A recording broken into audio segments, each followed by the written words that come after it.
Welcome in, everybody. Happy Wednesday. Whoa, shit. Wait, it's not Wednesday. It's Thursday. I got thrown off.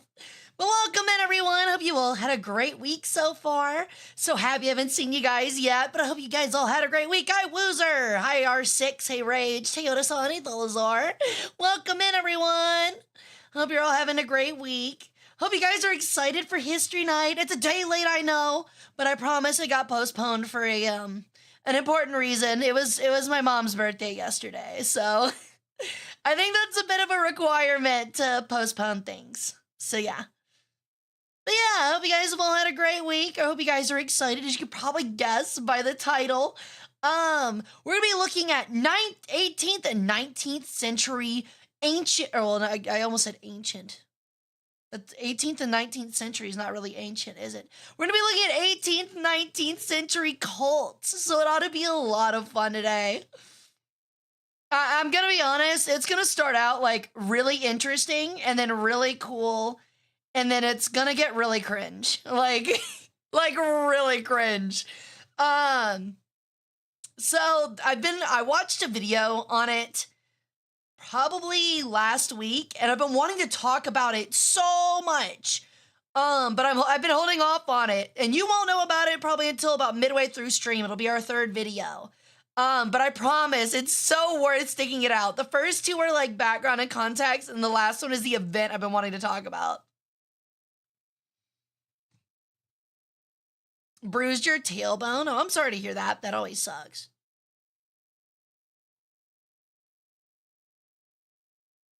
So cult stuff, yeah, like, see, the funny thing is, I thought I'd focus on it because, like, not only is it based on, like, ancient, not only is it based on, like, ancient Egyptian, like, Kemetism or mythology, pretty much, but also, it just gets really wacky. Preparing for my birthday hike tomorrow. Ooh, nice. Happy early birthday. How was Pokemon this week? Oh, I didn't go. I had a lot of stuff to work on. That does remind me though, small announcement. Well, I guess big announcement. I will be going on vacation next week. So our only stream day, from what I understand right now, will be Wednesday night, in which we'll probably go a full 5 or 6 hours. And we'll probably just play War Thunder, I think. So yeah, that'll be Wednesday, but I'll be gone Thursday to Sunday, I think. If I'm not gone on Sunday, we'll stream on Sunday at some point. So yeah. But that's next week. Reminder that this week, we have stream tonight, stream tomorrow night, and then stream on Sunday from 2 to 7, because I have to go into work on Monday. No, not cult revolvers, cults, like magical cults, like one you're in right now, except these ones have fake magic. And it's based off of, like, cringe shit, like star signs. You know, stuff that, like, girls with Lululemon handbags and, Starbucks mocha frappuccino look at these days. Hey, Jordan!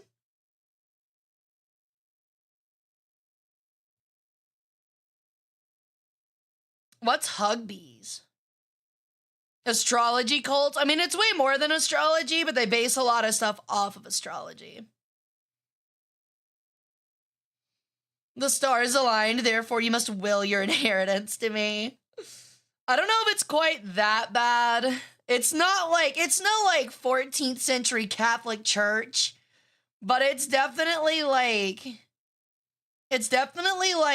yeah, you are special and different, and we're gonna, like, if you pay us enough money as a group, we're gonna find ways to, like, legitimize your feelings of being super extra special, so. Mind Freak? Okay, Mind Freak's real, though, like, what? Okay, Tom, chill out, dude, like, no. This is a cult, like a 19th century, everybody, like, huff and opium cult. Mind Freak's real. I know, I've seen it. You can't watch Mind Freak and tell me he fakes it. He's definitely, Chris Angel is definitely, like, paranormal. Yo!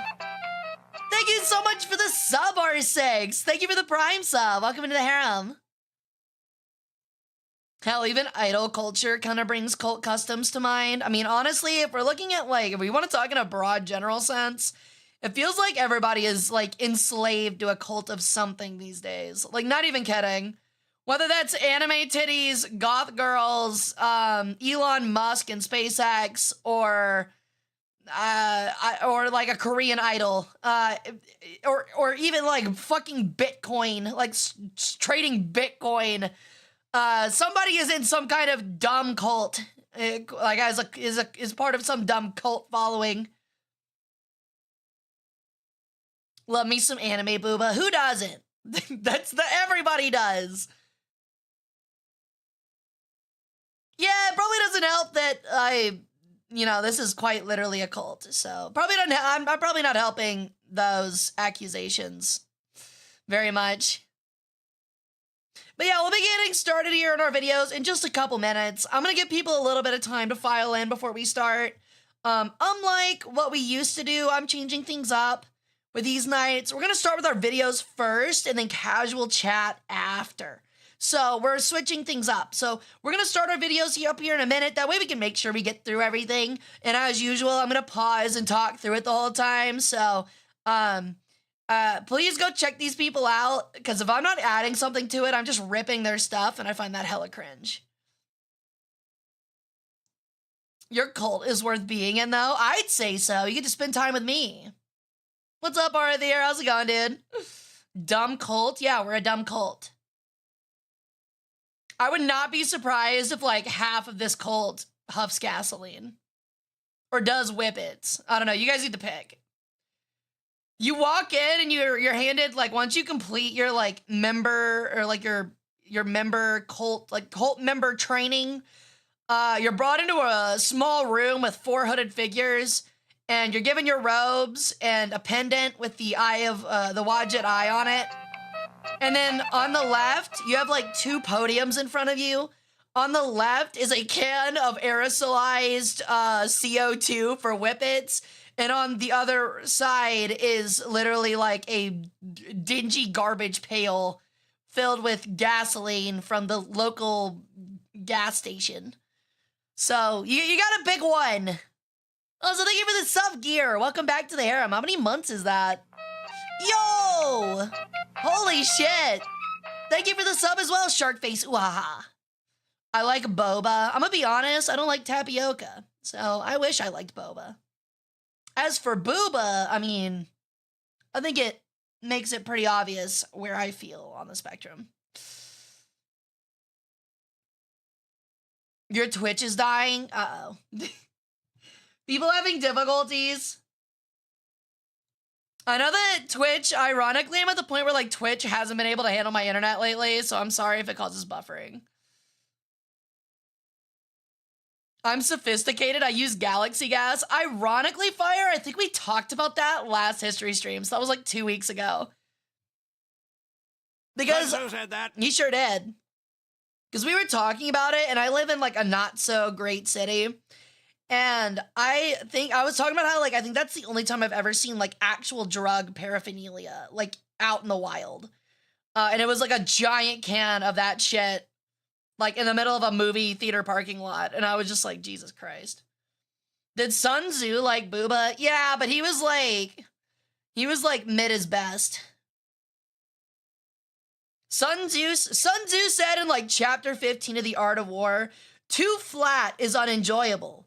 Too large is a burden on the man's soul. Therefore, in the middle, like a B or C cup is perfect. Perfectly grippable. And yet not too big to be annoying. Sun Tzu said that. He sure did. See, there it is. That's proof. Yeah, he said medium is premium. Let's be honest, Sun Tzu was probably more of an ass guy anyway.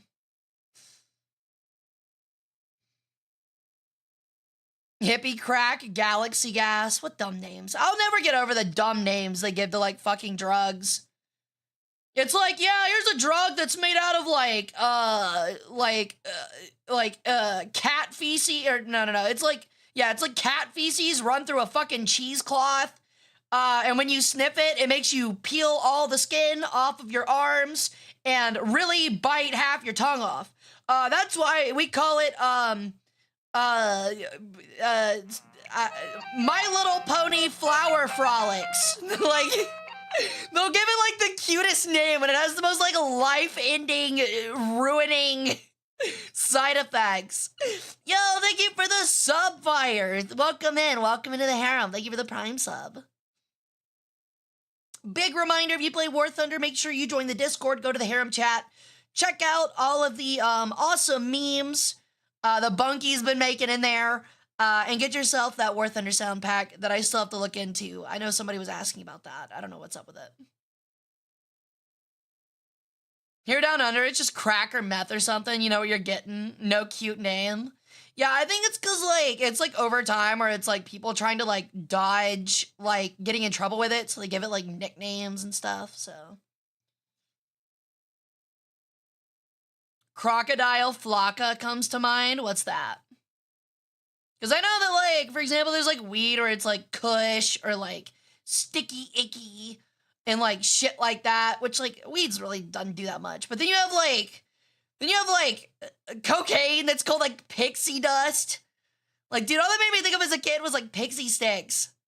I was like, who the fuck out of here is, like, snorting pixie sticks? That's gotta hurt. Only half the tongue must be weak stuff. I know, right? Yo, what's up, M22? Oh, I forgot about my announcement. I got sidetracked talking about funny drug names. So, next week, I will be going, like I said, on my vacation from Thursday to Sunday. And I'll be going to New Orleans. So Pokemon NAIC, which is the North American International Championships, is in New Orleans. So I'm going to be spending Thursday to Saturday down there. I won't be competing because I'm not a sweat lord and I wear deodorant. But I am going for the fun side events in the pop-up shop. And I'm going with some friends who are sweat lords to cheer them on. So I'll be doing that next week. So if there's anyone going that happens to be going, I know I've got a couple of Pokemon gamers in here, not that serious, I don't think. Or if like you just happen to live in the New Orleans area and are wanting to go, I will be hiding goodies around if I know that people are going. If I don't hear about anyone going, I'm not gonna hide any goodies, but if somebody is, I will hide stuff, take pictures of them for people to find, so. Now I need to see fan art of Hara in a cheerleading outfit. You would like that, wouldn't you? You can get quickly addicted. It's kind of easy to get into because it's an aerosolized drug and uses propellant. Yeah, exactly. It's readily available and hard to ban. Also, big reminder, the Leviathans update, I think, comes out on Tuesday, if I'm not mistaken. So that ought to be pretty neat. So we're going to play the shit out of the update, I guess, for a long while. And then, because I leave the next day, so I don't work, so. Hope you have a wonderful time. Thank you. I'm hoping to go to like a really cool, like smooth jazz bar. I really want to. I've never got to do any of that. I'm also probably gonna go check out the World War II Museum. I got told by my boss that apparently a big thing in the museum professional industry is that if you are a museum professional, other museum professionals will like let you in for free and even give you like personalized tours. So I'm gonna be really shitty and like walk in and be like, yes, I am a museum professional here to review your museum. Here's my business card. Might I be able to talk with somebody here, like maybe your collections department? Oh my God, it's gonna be a lot of fun. I'm gonna walk in there like I got, like my shit don't stink. So yeah, I'm really excited about it. And VGC is also really popular. They are. There's like a lot of people there. I think the attendance is like 3,000. You mean you'll aura farm and be your VTuber self IRL based? True, you're not wrong.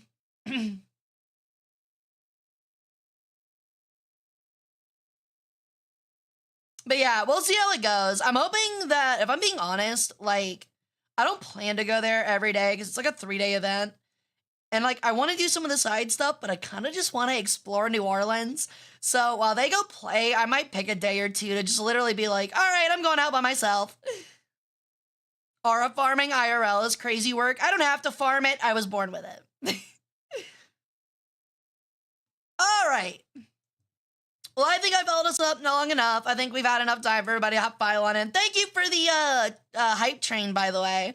But we're going to go ahead and get these videos up and going in together so we can start watching our first one. We got like 50 minutes, I think, of film today for historical inspection and review. Hold on. Shit. Where is it? I've got to figure out something real quick. There we go.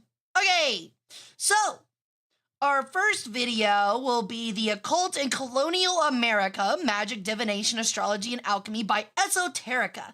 If you've never heard of Esoterica before, he's got a really cool channel. He's kind of like Sean Munger, but he kind of just focuses on like world religion and stuff like that.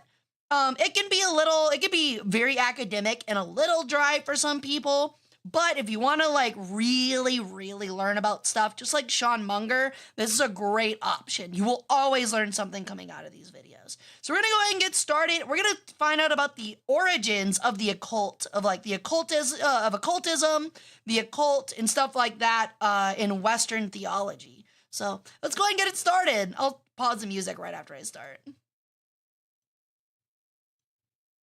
Okay. A core theme of the colonial agenda of New England was to create a kind of New Jerusalem in America. Here, education time! They're gonna put you up as the museum exhibit. They're just gonna like lock me in a box in the gift shop and sell me for like $40. Like at the end of the SpongeBob movie, they're just gonna dry me out under a heat lamp and be like, water! And often the best evidence comes from the Puritan leaders themselves. Chad! They've trapped me, I need Pib! The church practices in the colonies, and many of the earliest documents we have just like dried out leaders directly deal with the evidence of the supernatural. And of course, we should not forget the witch trials, which began in Connecticut in 1647. Witch trials! The most famous trial in Salem. All right, chat, I'm gonna be honest. Question. We're starting with our first pause and question of the night. So speaking of witch trials, what if you know for a fact that your next door neighbor down the street is not a witch? However, he talks mad shit about you behind your back. Would you claim that he's a witch? A reminder, by the way, and when they were witch hunts, oh shit, you're right, I'm stupid. There we go. I'm dumb. My bad. I forgot to press the switch button. But if you're gonna shit, I lost my fucking place. But yeah, if your like neighbor down the street like talks mad shit about you behind your back and you know that they're hunting for witches and you have the ability to like just say like he's a witch and like they straight up just hang your neighbor, would you do it? You can take his stuff afterwards. Ow, that actually happened. That was very common. During the Salem witch trials, they actually found like more false positives than they did my bad. They figured out that more were just like baseless accusations than like actual witches. Witches get stitches. Nah, just take revenge the old-fashioned way. I'm gonna be honest, I'd do it.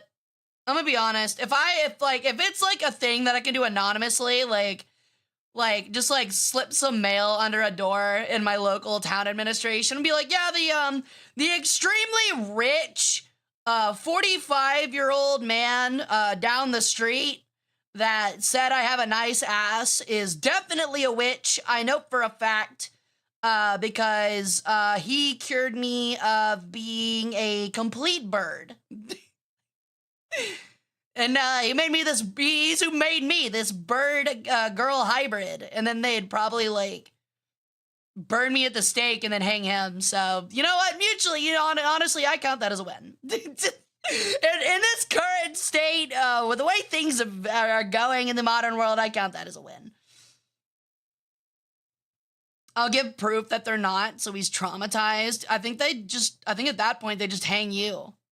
I'm pretty sure that if you got caught, like, claiming someone was a witch and they, like, proved he wasn't a witch, I think they literally just hung you.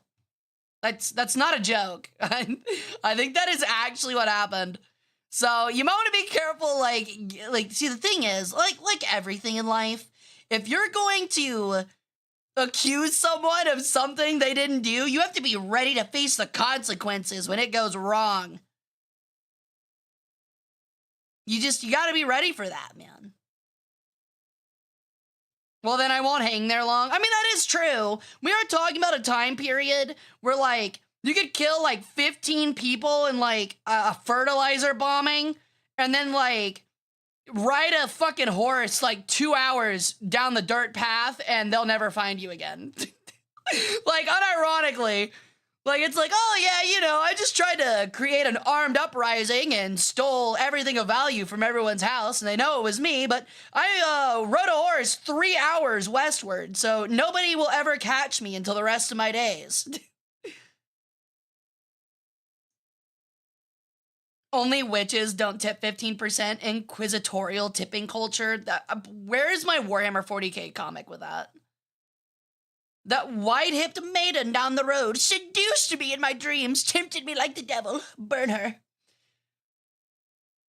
It's not because I have a tiny penis. It's because I swear it's because she made me sticky icky my bed sheets. Therefore, she was in my dreams. She made me sticky icky in my pants in the bed sheets. So therefore, she is a witch and a seductress. And she deserves to be burned at the stake so that I can grill ears of corn over her roasting body.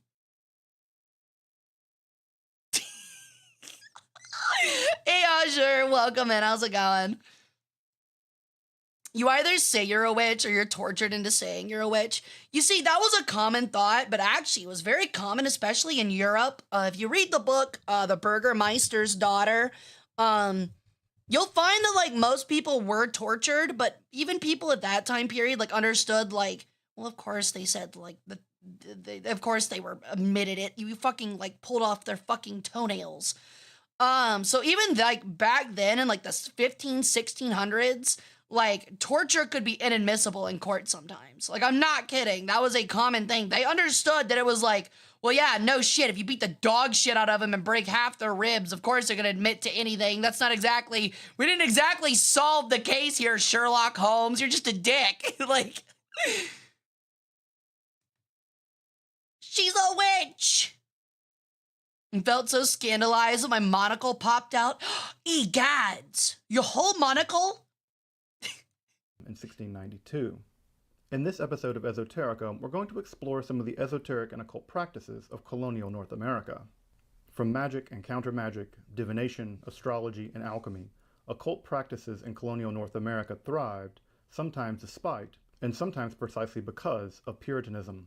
Neat. I'm Dr. Justin Sledge, and welcome to Esoterica. It is kind of weird how in the New World, when you realize, like, how far Christianity gets removed in the New World, like, after they escape to the New World. Prime examples being, like, Pentecostalism and occultism. And, like, the mix of, like, for example, in, like, African-American cultures, where you mix, like, hoodoo and voodoo with, like, Christianity, that's a thing. Like, voodoo has, like, a lot of Christian elements to it. Because, like, those are their beliefs when they were brought over during the slave trade, sadly. But then, like, their masters pushed them to learn, like, Christianity. So instead of going, like, one or the other, they just, like, blend both. It's really interesting. There's a lot of people that still, like, believe in that stuff in, like, Haiti and the Dominican Republic and stuff like that. It's kind of cool. So, like, they'll be very Christian, but at the same time, they believe in, like, voodoo dolls and stuff. The colonial project in New England yeah, primarily led by it would be Puritans. very mild punishment a lot of the time, Jax. Total separation from the Church of England, eventual migration to the Netherlands, and finally, eventually, to the shores of North America. Here they intended to create a kind of ideal Christian community. Of course, occult practices, especially wasn't the Catholic magic, Church basically a lived and cult? thrived in I England. mean, if we're being completely honest, kind of, yeah. If you think about their, like, propensity to, like, worship idols, as in, like, saints and, like, items of saints, and the idea that they had like a money hierarchy where you had to like buy in to be saved. And then also the idea that you have to think about it until like the 12th century, especially not until the invention of the printing press in like the 15th or 16th century or whenever that was. A lot of people were very illiterate and definitely couldn't read fucking Latin. So what would happen is that, you know, when you go to church, you just kind of have to trust whatever the pastor's saying, man. You know what I mean? Like, he could be up there saying, like, and then Jesus on his fucking ripping ass skateboard with a hot dog spray painted on the bottom hit the sickest fucking kickflip you've ever seen. Then you're like 14th century medieval ass would sit there and be going, that's so tight, holy shit. Jesus fucking rocks, dude. Yeah, even flow. Butterflies. Yeah, that, honestly, if church played fucking Pearl Jam, I'd go to church way more. Didn't the Puritans immigrate specifically because they were somehow too discriminatory, even for Christianity? You're correct, Tom. Yeah. There was a lot of places where they were just like, you know what, you guys aren't fucking religious enough. We're fucking out of here.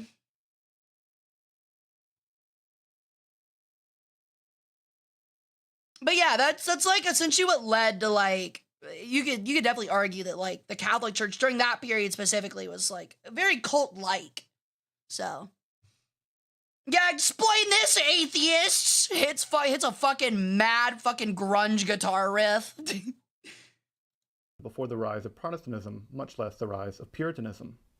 While Catholicism had a bit of a laissez-faire relationship with many forms of folk magic, Puritanism could simply probably not why the abide church the hated practice science and technology. During that time, actually, the church was rather progressive, for being honest. Or supernatural causes outside was direct providential control. Ironically, I know we look at it through a very modern American lens, but if we're being quite honest, like during the like 15th to 17th centuries, like the Catholic Church was actually like pretty progressive in the sense of like half the world, especially like kings and queens and like conquistadors and shit, were like, these people that aren't white aren't people. They deserve to be killed because they're not doing cool stuff like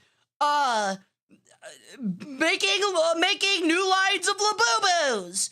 And then the Catholic Church is like, okay, but like God saves everybody and they're clearly human, so like who cares if you've like made them to only make Labubus for like 50 cents an hour.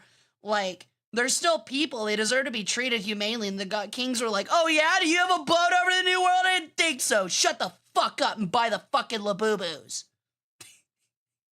By definition. And now that's why Labubus are like literally everywhere. This presents a complex state of affairs in the What is with everyone in Labubus this week? It's the new fucking dumb trend. It'll die in 2 months. By Puritanism, Ow. the practice was widespread. It's literally the new Beanie Babies. The forms of magic that were popular in New England are the very same forms that were popular back in, well, Old England. Cursing or hexing along with don't get me wrong. The Catholic Church back then was still like, oh no, they're still lesser than us, but they're people. You know, they were like, look, because they don't believe in God, they're still lesser than us, but at least they're people. What was it? Labubus are like these like really fucking creepy, like I think they're South Korean like dolls that like are designer shit that literally have no fucking value, just value that people prescribe to them. It's like Fiji water. I found out that Fiji water is just regular fucking water. And like the only reason it's popular is because they had a really strong ad campaign with stupid celebrities in the mid 2000s. So yeah, it's the next fucking grift. It's stupid. Magic, including divination, were among the most popular. As you probably know, Old England had a very exactly. You could like make a Labubu like so fucking easy. And much of this practice survives in New England. It's literally like a troll doll. That's literally what it is. It's like literally a troll doll with like a fucking keychain on it, and it wears like Air Force Ones. Like that's what's worse about it. Like, you know for a fact, if somebody came out with a fucking troll doll. Or, no, a Furby. That's what it is. It's like a fucking Furby. It's like if someone came out with a Furby that was wearing like a backwards cap and like a LeBron James jersey and some Air Force Ones. Like if somebody came out with that today, everybody would be like, get that shit out of my face. It's fucking cringy. But because it's a Labubu, everybody's like, oh, $200, definitely. In 10 years, this LeBron James Labubu is going to be like $5 gazillion. And then in like 2 weeks, it's like worth pennies because it's fucking garbage. Wide range of It's practices, trash. everything from palm reading. It's the new thing to scalp is what it is. Water, turning it into a kind 2,000. Try like the limited edition ones being like 10 grand, Janelle. scrying mirror. At one point, Cotton It's Mather, the great literally Puritan just preacher, consumerist even garbage. decries the fact that so many palm reading instruction manuals have made their way into the otherwise pure Puritan colonies. A great deal of this very early strata of divinatory magic practiced by cunning women has to do with divining whether or not one's husband will have a good future or not. Okay, so palm reading like always mystified me in the sense of like it's always been crazy to me that like that's a way that people like supposedly told your future. Cause like did anybody do like the like weird okay. I don't know if this was a thing that only like my friends and I did in like middle school. I know kids did it a lot, but like when you handshake somebody, you take your like middle finger and you slip it between your hands and you like really quickly like thrust it back and forth between both of your hands and it makes the other person feel really icky.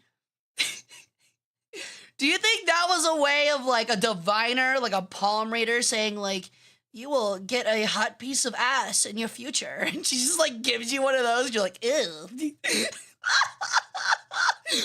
Like her fingers are wet. It's like it makes like the little like squelching noises. Was that your secret handshake? No, my secret handshake was like Naruto like symbols. Like the hand signs that they got rid of, the coolest part of Naruto they got rid of.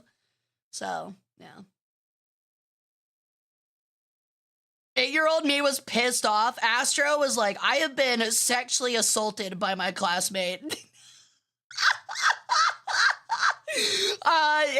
Me Too movement. Yeah, I'm joining it. One time when I was 8, I handshaked another kid. He did that thing where he like shoves his finger in between our hands, and I felt so violated. So I would like financial compensation, please. I will be suing Josh from my 2nd grade class for financial restitution. Tyromancy is the way to read portents. Cheese holds many secrets. I don't know, dude. It doesn't hold many secrets when I'm eating it. I'm not gonna lie, like, reading, like, sheep guts is the coolest. I don't think it's effective, but it's cool. Imagine a fortune cookie just saying hot piece of ass in your future. It's got, like, it's like one of those really shitty, like, porn ads. Like, it's got, like a bit crushed, like, image of, like, a half-naked MILF, and it's like, hot piece of MILF ass in your area, and it's like, all right, Panda Express, I was just trying to have some Beijing beef, but you know what? Now I guess I'm gonna have to go find the bathroom. Yo, thank you for the follow, Fwix. Welcome to the cult, how you doing?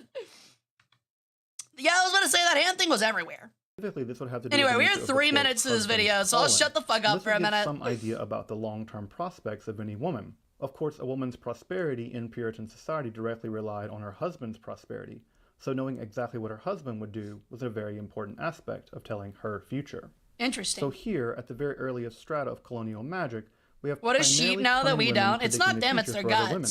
This is a trade by women for women.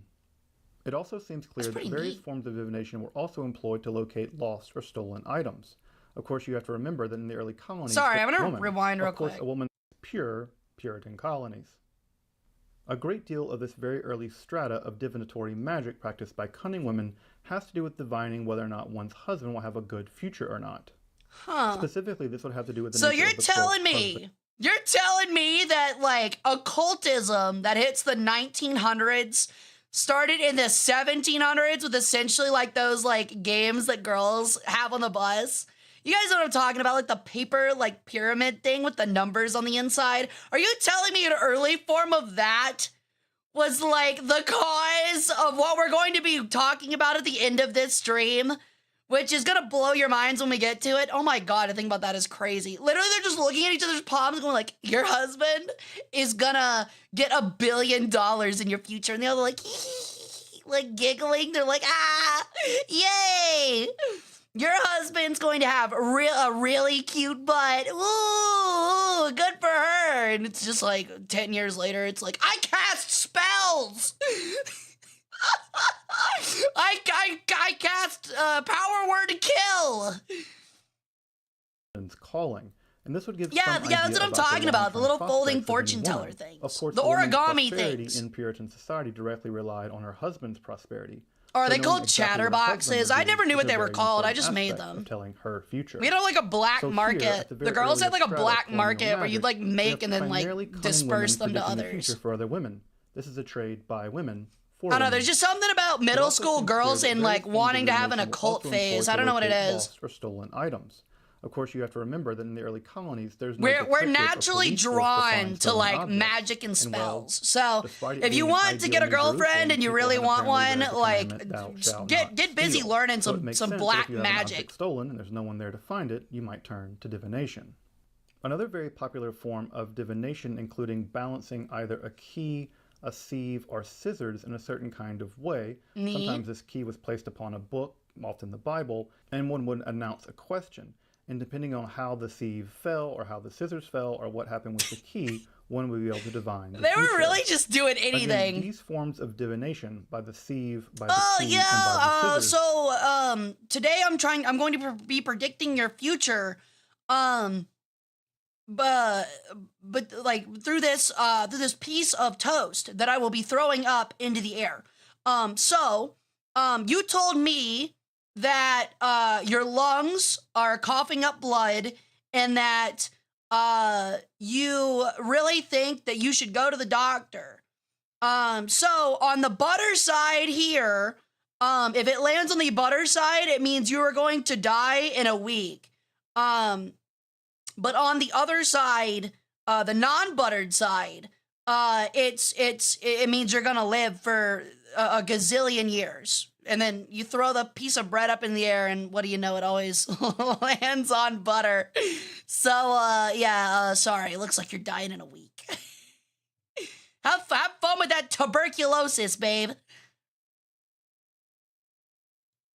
Were so see, the trick is that it always lands on butter side down. That's how you get them. On the supernatural. As I pointed out several times. The only way you can break the mean thing about girls is like they do something like that and they'd be like, the only way you can break the curse now because it landed butter side down is eating the toast that has landed butter side down on this nasty ass 18th century floor. We can almost always if you eat it with all of the hair and dead bugs and random horse crap trapped in through the house, it'll prevent it. Like the lady will eat it and then like leave, and then everybody else is like, we got her, little bitch. People are cursing them in colonial New England involved the use of puppets or babies. These are simply dolls made from various kinds of components, often with a can we talk about how like she just literally aimed for everywhere? She was like in between her tits, in the eyes, in the mouth, in the ears, top of the head, and the cooch. Like that's crazy, bro. That's just from the person undergoing the hex included inside them, and you would inflict various kinds of torture on this doll as a kind of magical effigy to torture that person that you have in mind.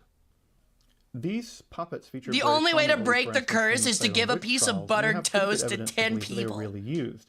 In fact, there are a couple cases where in an old house, a wall might be brought down and several of these puppets or ritual effigy dolls might be found. That's crazy. Historical evidence. You're telling me they just have whole collections? They're just like putting in the walls? That's insane. This form of hexing was very widespread. Ritual charms also seem pretty popular in colonial North America as well, and these often featured Latin phrases taken from the Catholic Mass. Yeah, the Catholic Mass. Take that, Puritanism. Ooh. Not that I really have a dog in the fight between Catholics and Puritans. Not uncommonly, people thought that their animals had been hexed. You see, like, girls would be mean about it, where they wouldn't dare you. They'd, like, try to trick you into it. such as an ear or a tail. Because girls, unlike burn that guys, ear or don't really tail to fall reveal for the dares. source Like of the that's hex. not something Or girls really animal. fall for. Like, I mean, Another some popular do, way I of guess. revealing Like the my hexer friend group in a didn't though. You had to curse actually be sneaky was about to take things. the alleged victim of the hex or the curse and boil their urine with nails or pins. I'm sorry, The what? logic here is once the hexed urine began to boil, The it would hexed actually cause what? the urine and the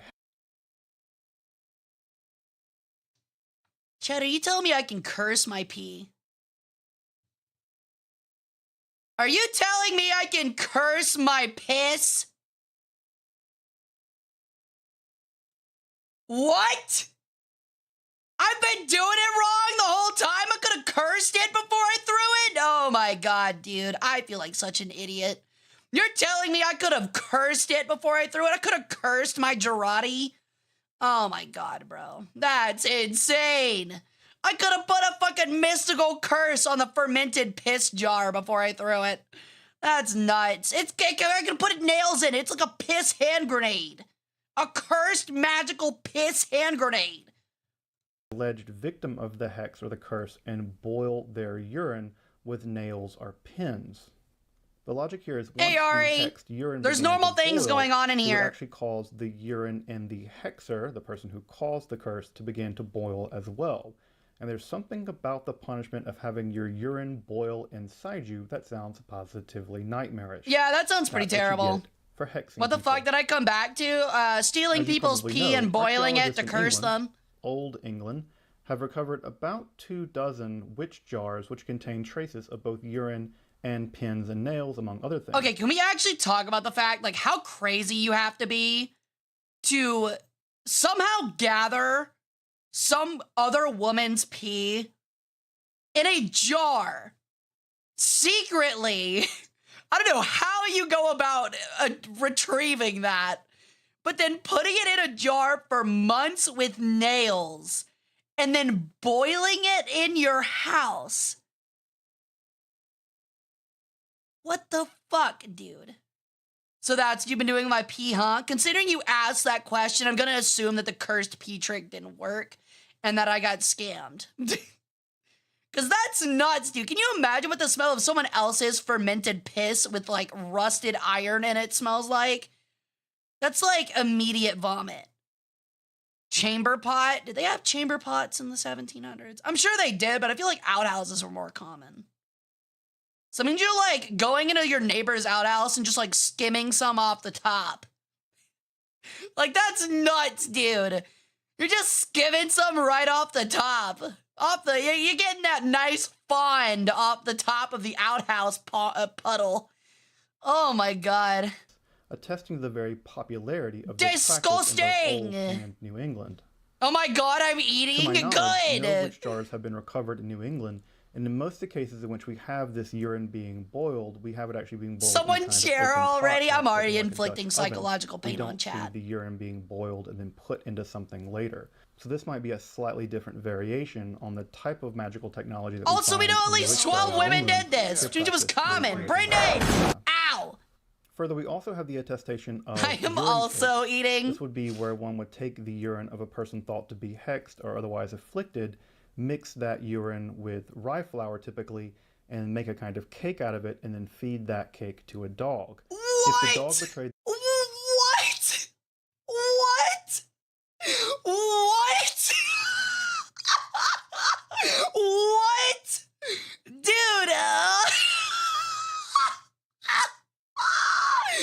dude, women just be doing shit, bro. Oh my God, bro. What happened to us? We had hobbies. We had hobbies, dude. Fuck a burn book. Fuck a burn book. Go get your worst enemy's pee, ferment it and boil it in a bottle with nails, make it into a cake, then feed it to your dog. What the fuck, man? We used to have hobbies. We used to be a society. That is literally the most insane thing I've ever heard. That they were just doing shit. Like, that's all I can say about that. They were just doing shit. There is no rhyme or reason Great success. or method to any of that. They were just like, yeah, I don't care. This'll do something. Like, I'm just throwing shit together. Excellent.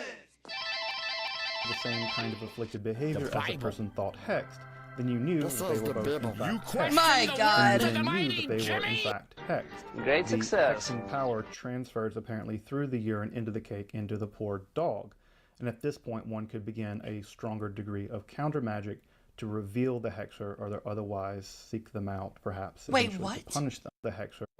And at this point, one could begin a stronger degree of counter magic to reveal the hexer, or otherwise seek them out, perhaps eventually to punish them. As you may know, it was exactly this technology that was used by that cake to a dog, practiced in Puritan North America. What? Further, we also have the attestation of urine cakes. This would be where one would take the urine of a person thought to be hexed or otherwise afflicted, mix that urine with rye flour typically, and make a kind of cake out of it, and then feed that cake to a dog. I got it wrong. You don't do that to your enemies. You do that to yourself. That means you are choosing to actively feed your dog, not a urinal cake, a urine cake. And there is a big difference, apparently. If the dog betrayed the same kind of afflicted behavior as a person thought hexed, then you knew that they were both in What? I feel like dog shit and I'm mad and sad all the time and I'm vomiting. So I'm gonna feed my dog my urine cake, and if he vomits, then it obviously means I'm cursed. Oh, chat. These were real people. These were real people. People did this. This was real.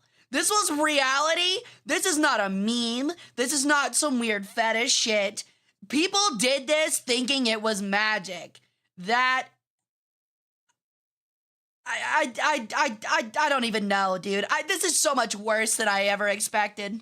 fact hexed, and you then knew that they were in fact hexed. The hexing power transfers apparently through the urine into the cake into the poor dog. And at this point, one could begin insane. a stronger degree of counter magic to reveal the Oh, okay. otherwise So, no, seek you them see, out, the urine perhaps eventually cake, to punish them. feeding my dog a As you may cake know, with my it was urine in exactly it this is technology that was integral used by the slave of the to Paris family, counterspelling. to determine whether or I not learned their it from daughters were in D&D. fact It's coming hexed. out in 6th edition. Of course, this is at the ground floor. That's the new requirement for wizards in D&D 6th edition.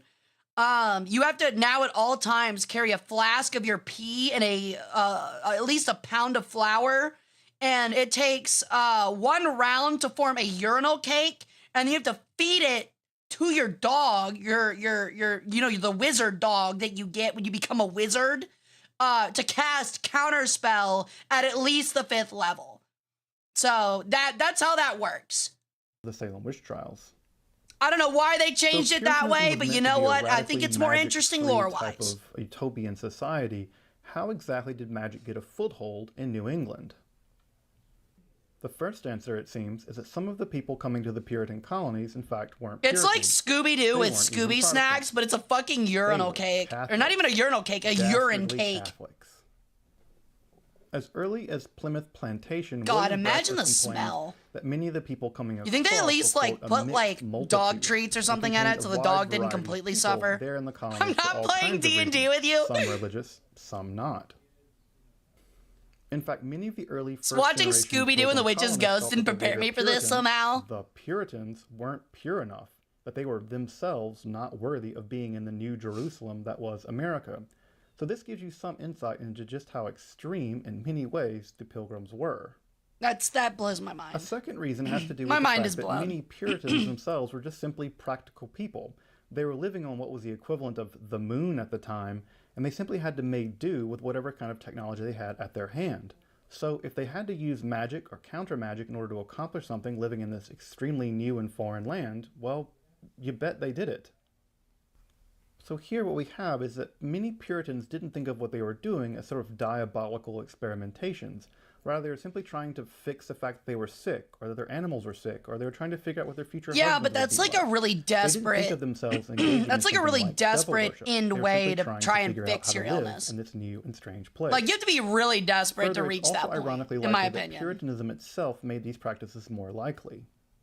As you may know, Puritan religious practice was free or devoid of a great deal of religious rituals that they could have inherited from Catholicism.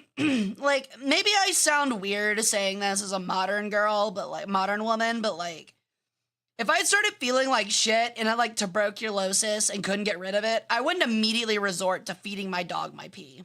Like, I feel like there's like maybe 4,000 or 5,000 steps that I would try to complete before I resort to that. Maybe that's just me, but I kind of get it, like, as a coping mechanism. Like, maybe I can just do some weird shit and, like, it'll break a mystical curse on me, but, like, I don't know. In fact, separating themselves from Would you try Catholicism streaming and as a cure Anglicanism first? more generally Absolutely not. That'd meant be the behind the reason urine behind a lot cake. of those religious practices. In their theology, Hey, if random, bad things welcome in, happened how to you doing? Or your animals or your crops, it was your fault, and God had predestined it from the beginning. You should simply pray that God would have mercy on you. Now, whether or not God would, because God had already figured out to curse your crops, is a different story. That is quite depressing, Well, desperate though. people turn to all kinds of things, and often when they don't have access to the psychological comfort that comes along with religious rituals, they turn to things like magic. This might also go some of the way of explaining why Puritan preachers have such a deep hatred for magic, aside from their own theological convictions. Here we might have a kind of religious jealousy in which people were turning to magic, or so-called popish practices, precisely because of the fact that Puritanism was either devoid or free of such I'm happy you're religious doing rituals. well. Welcome We in. should never discount just how powerful I'm just letting you know religious now, rituals it has or been a rituals in very general chaotic is to stream, human and it's only psychology. going to get worse. And finally, perhaps another bug or feature of Puritan theology, depending on how you want to look at it. In Puritan theology, everything in the world was already predestined. That is to say, God had already decided how everything in the universe was going to work out. So if it's the case that God's will is already settled and the course of the future events is already known, at least to God, that it might be possible for a human being to kind of peek behind the veil, so to speak, and figure out exactly what's about to happen. Interesting. So in this ironic way, it actually makes more sense that one would practice divination given the Puritan dedication to predestination. Of course, many of these practices are widely attested You during see, the that is colonial witch like- trials, both in Connecticut in 1647. That is like such a depressing way to look at a religion, though. Like, not only is it like completely antithetical to the Bible, but like, and the teachings of Jesus, but it's gotta be so depressing to be like, okay, well, you were born a piece of shit. You will always be a piece of shit because God decided you will be a piece of shit. You will die a piece of shit and you will go to hell as a piece of shit. You literally cannot change it. And if you can, you better just start getting on your fucking knees and literally crying, bawling your eyes out every night for like an hour and a half, just so that God maybe lets up a single time. Like, that is fucked. Like, I guess that's like kind of a way of coping with the world around you and it actually being like that rough and rugged, like trying to live in the new world as it is, but like, god damn, that's depressing. Yeah, it's depressing as shit. Like, it's literally just like you were born fucked and you're always gonna be fucked. So better get on your knees and start gargling God's metaphorical balls. Like, maybe he'll grace you with like one positive thing. And also the trial in Bermuda, which for whatever reason doesn't get that much attention, but of course also at the much larger Salem trials of 1692.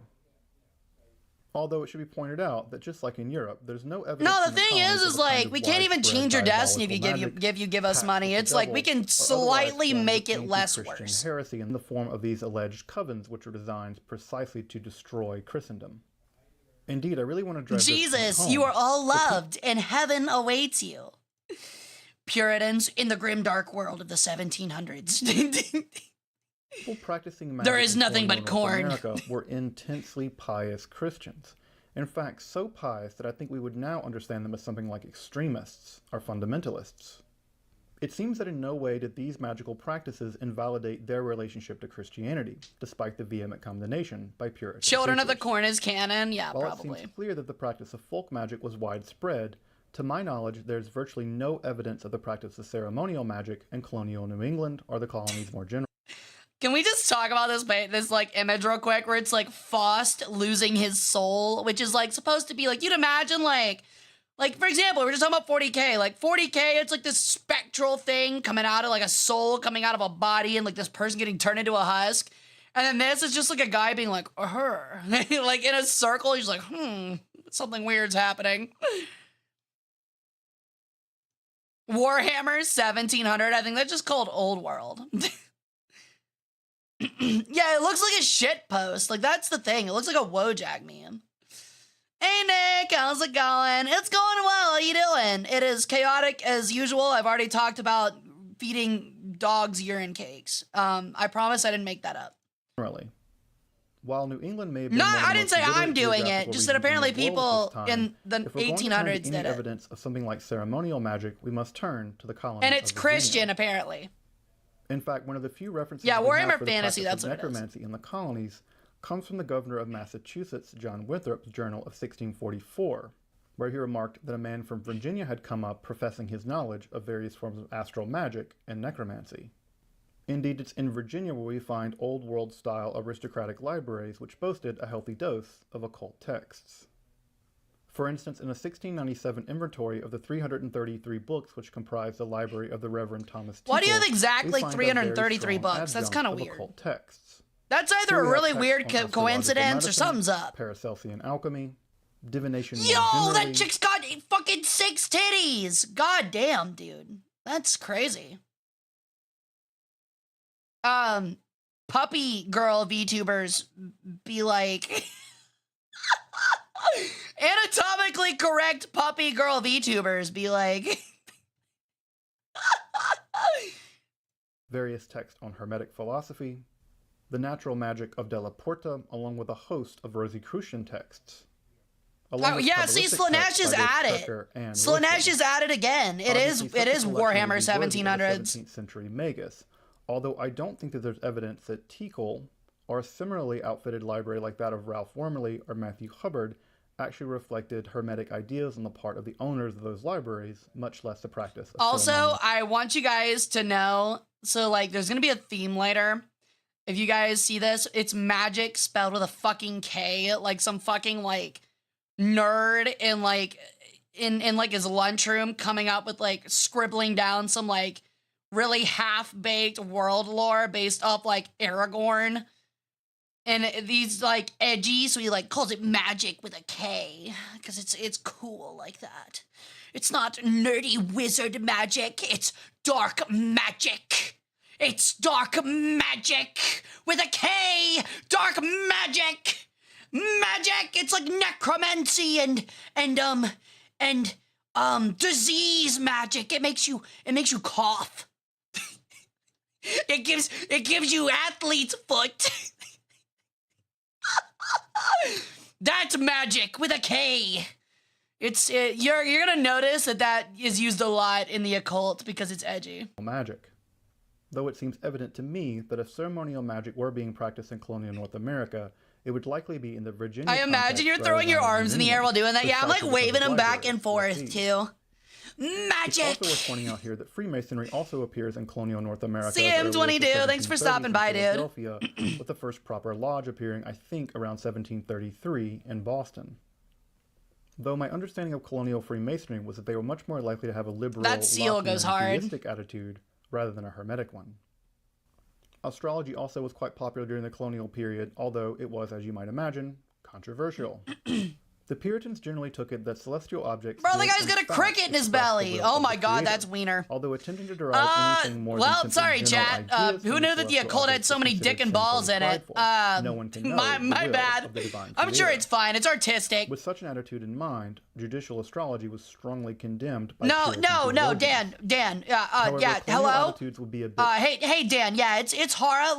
Look, it's artistic. Okay, the medieval dick and balls. It's artistic, buddy.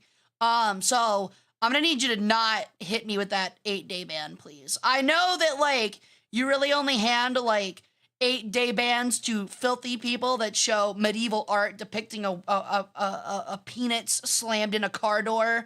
And you give the 1 days to people that like talk about like massacring hundreds of thousands of people, but like you only give like 1 day to super mega Hitler, but because a medieval penis showed up on my stream, you're gonna give me an 8-day. But look, I promise I didn't know it was there. It was only there for like 10 seconds. I know it's like 15 seconds required, so don't give me the ban, Dan. Thank you, buddy. I love you. forgiving when it came to what Consensually. they referred to as Well, no, meteorological platonically. phenomena, especially And the consensually, appearance of hopefully. comets.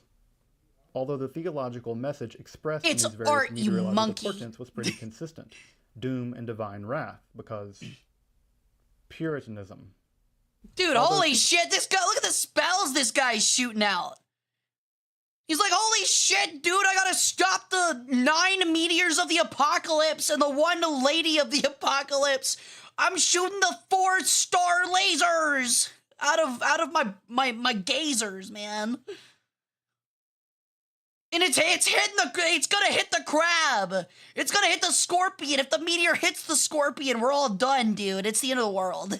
Places where astrology does make something of a headway astrology's in crazy. thought is in 1, medical manuals, and 2, in almanacs. Both of these are somewhat forgiven because of their practical applications. For instance, Elden Ring, yeah, that is Elden Ring lore. Colonies included specific astrological times for engaging in things like bleedings.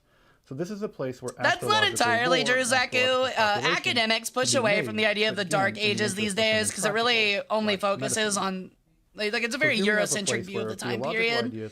And the church was actually like not that opposed to like technology and stuff. The ubiquitous array of almanacs.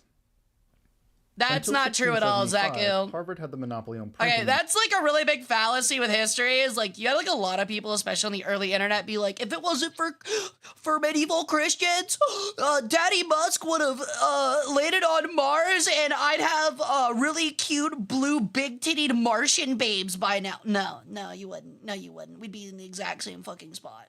Because the thing is that technology didn't progress in Europe, but it did literally everywhere else, and then it all just got traded to Europe. So, no, nothing changed. It stayed fine. The Dark Ages only happened in Europe. It didn't happen everywhere else. That's not how it worked. Trust me, your AI Martian Cortana girlfriend has not been postponed 50 years because the Catholic Church, like, honestly, the Dark Ages wasn't even, like, the medieval era. Like, people say the Dark Ages was, like, post-Rome. So, like, it wasn't even that. It really wasn't that bad. But, yeah, Dark Ages is, like, look, all I'll say is, if you want to talk about the Dark Ages, go talk to Cleo Ite about it. She will flip her shit at you because Dark Ages is, like, it's such a fallacy. There's no such thing. It's not accurate. It's not real. It's made up. Hey, Herc. I'm doing good. How you doing, buddy? The colonies. It was the only place that had a printing press, and it was a strident bastion of Puritan orthodoxy. However, in the years I feel like they wouldn't be a fan of the printing press. What do you mean? They get more people get to see the Bible. Boston, yo, thank you for the sub, Herc. Welcome back to the Harem. How you doing, buddy? 9 months. Holy shit! You've had a cult baby. That's crazy. Specifically about the future of You've the weather. come to term. Of course, weather predictions being hugely important in a larger agrarian society. The almanacs of John Tully, which began to appear in 1687, were perhaps the most directly influenced by astrology and offered a wide range of advice.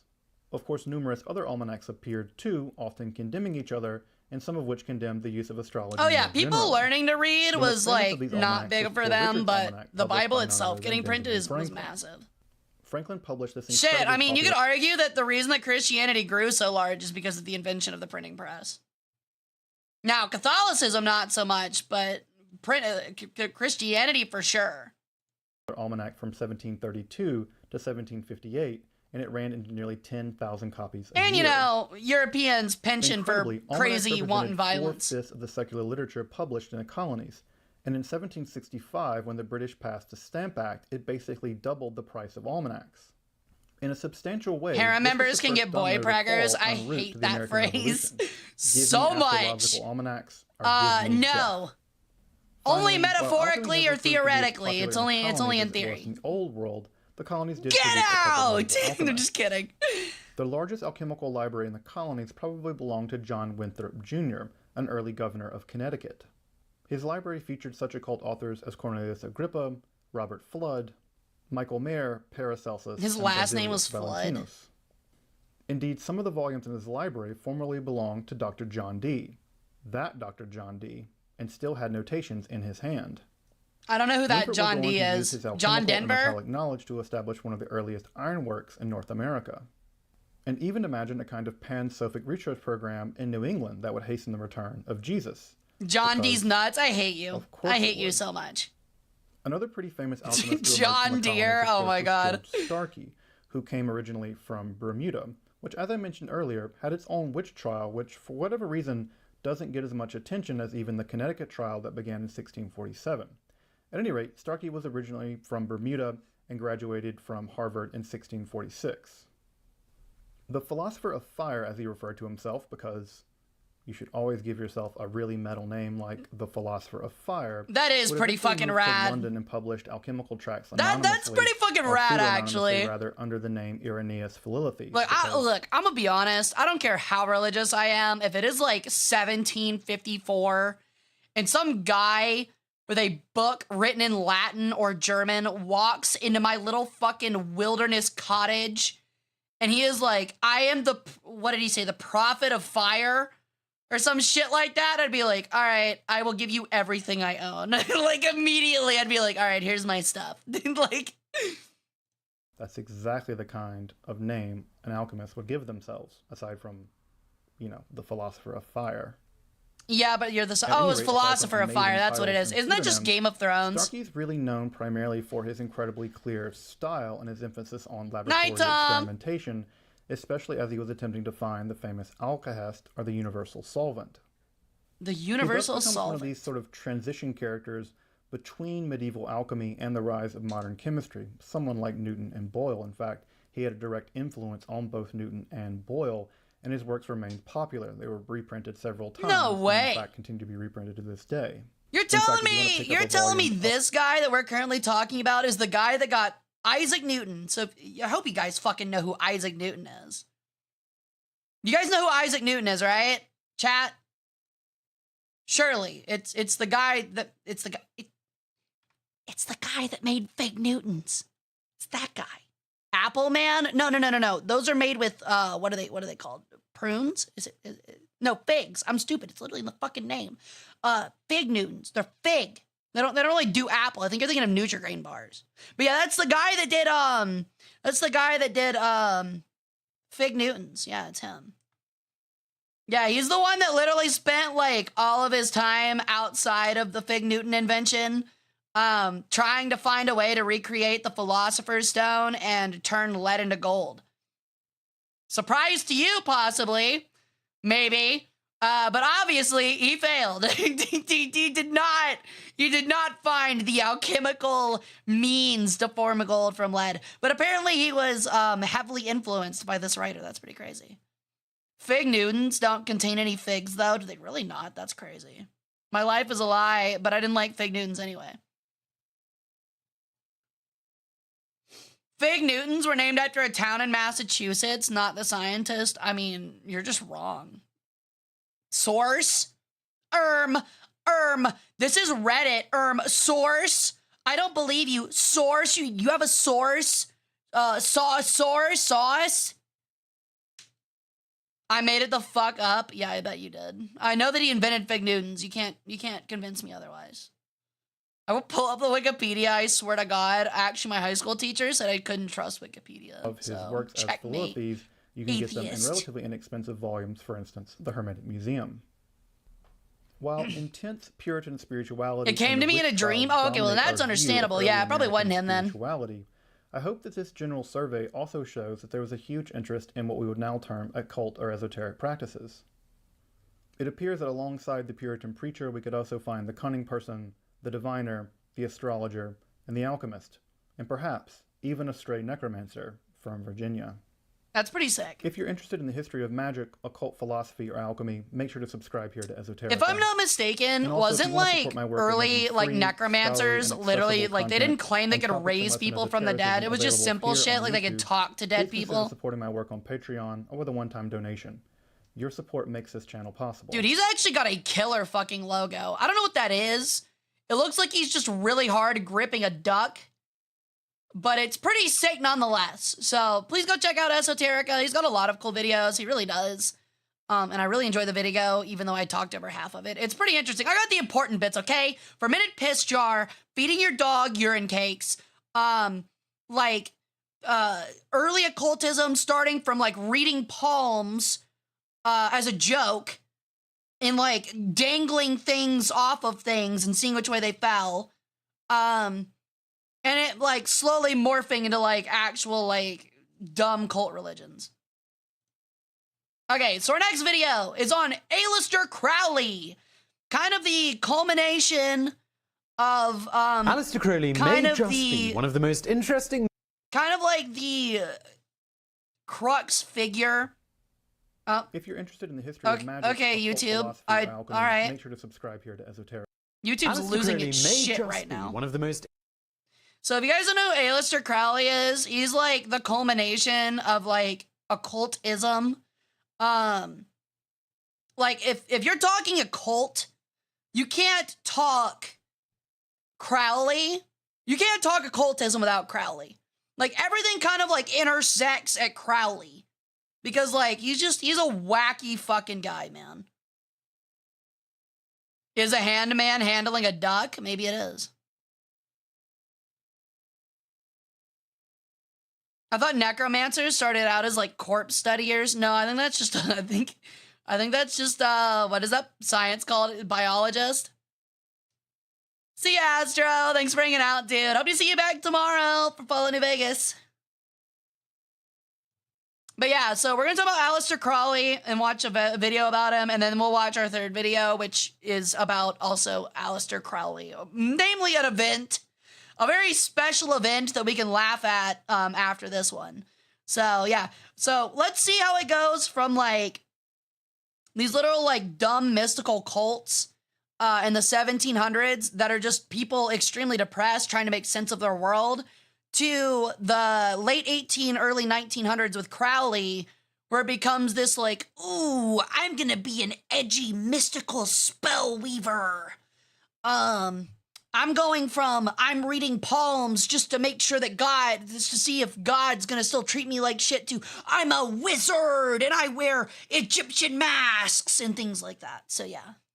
interesting men who ever lived. He was a self-proclaimed magician, scholar, Okay, like, writer. fucking look at this guy. Like, look at this fucking guy. He doesn't look like a sorcerer. I'm sorry. He looks like a live action version of like one of the Muppets. Like if you had a Muppet character and you gave him like a human actor in like a live action series, this is what I feel like it would look like. He looks fucking stupid. He looks like he looks like a Minecraft villager. That's what he fucking looks like. And even an undercover spy. He was known as the Great Beast 666 because some believed that he was the Antichrist written about in the Book of Revelation. Others believed that he was a genius and a visionary, and that the world would not be the same if it wasn't for his teachings. Well, today we're going to talk about the life of this legendary Man, this figure, was an early and you Simon video. yourself He looks can so much decide younger. If he truly He was sounds the younger, too. wickedest man alive. Neat.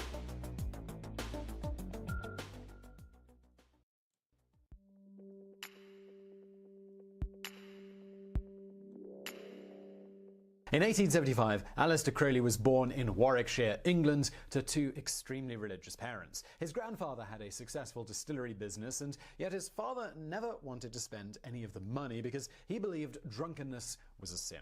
He became a Bad preacher start. instead and passionately evangelized the teachings of a fundamentalist Christian group called the Plymouth Brethren. They taught young Edward to live life as simply as possible, and that men, they only existed in order to serve God. Any form of excess, whether it was spending money, dressing in You see, here we go again. Like, it always starts out of this weird, like, Christian or religious extremism. And the temptation to indulge in anything was seen as the work of the devil. When he was very young, Edward looked up to his father and wanted So, to like, become literally any form of access is devilish. It's like, ooh, you added 2 squares of the chocolate bar instead of 1, you fucking dirty sinner.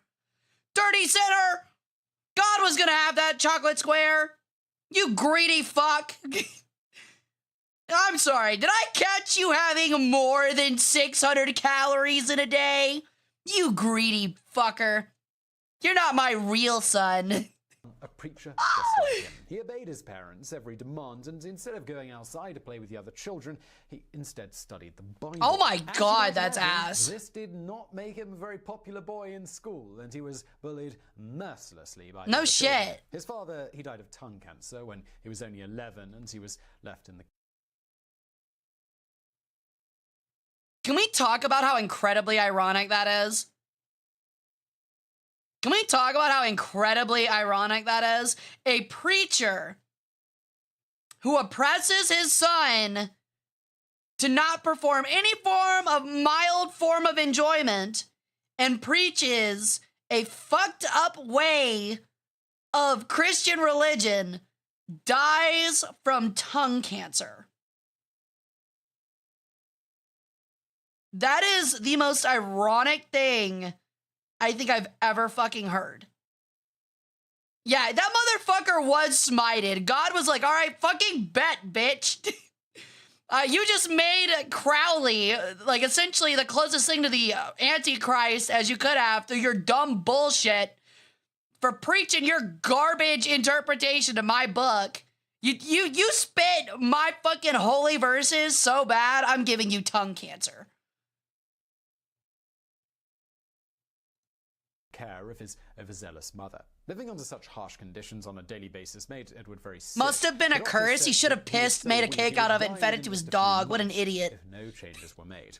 What an idiot. Like, what? Like, hold on. Why didn't he pee in a jar with nails, ferment it, bake it into a cake, and then feed it to his dog? Is he stupid? Is he fucking stupid? What an idiot.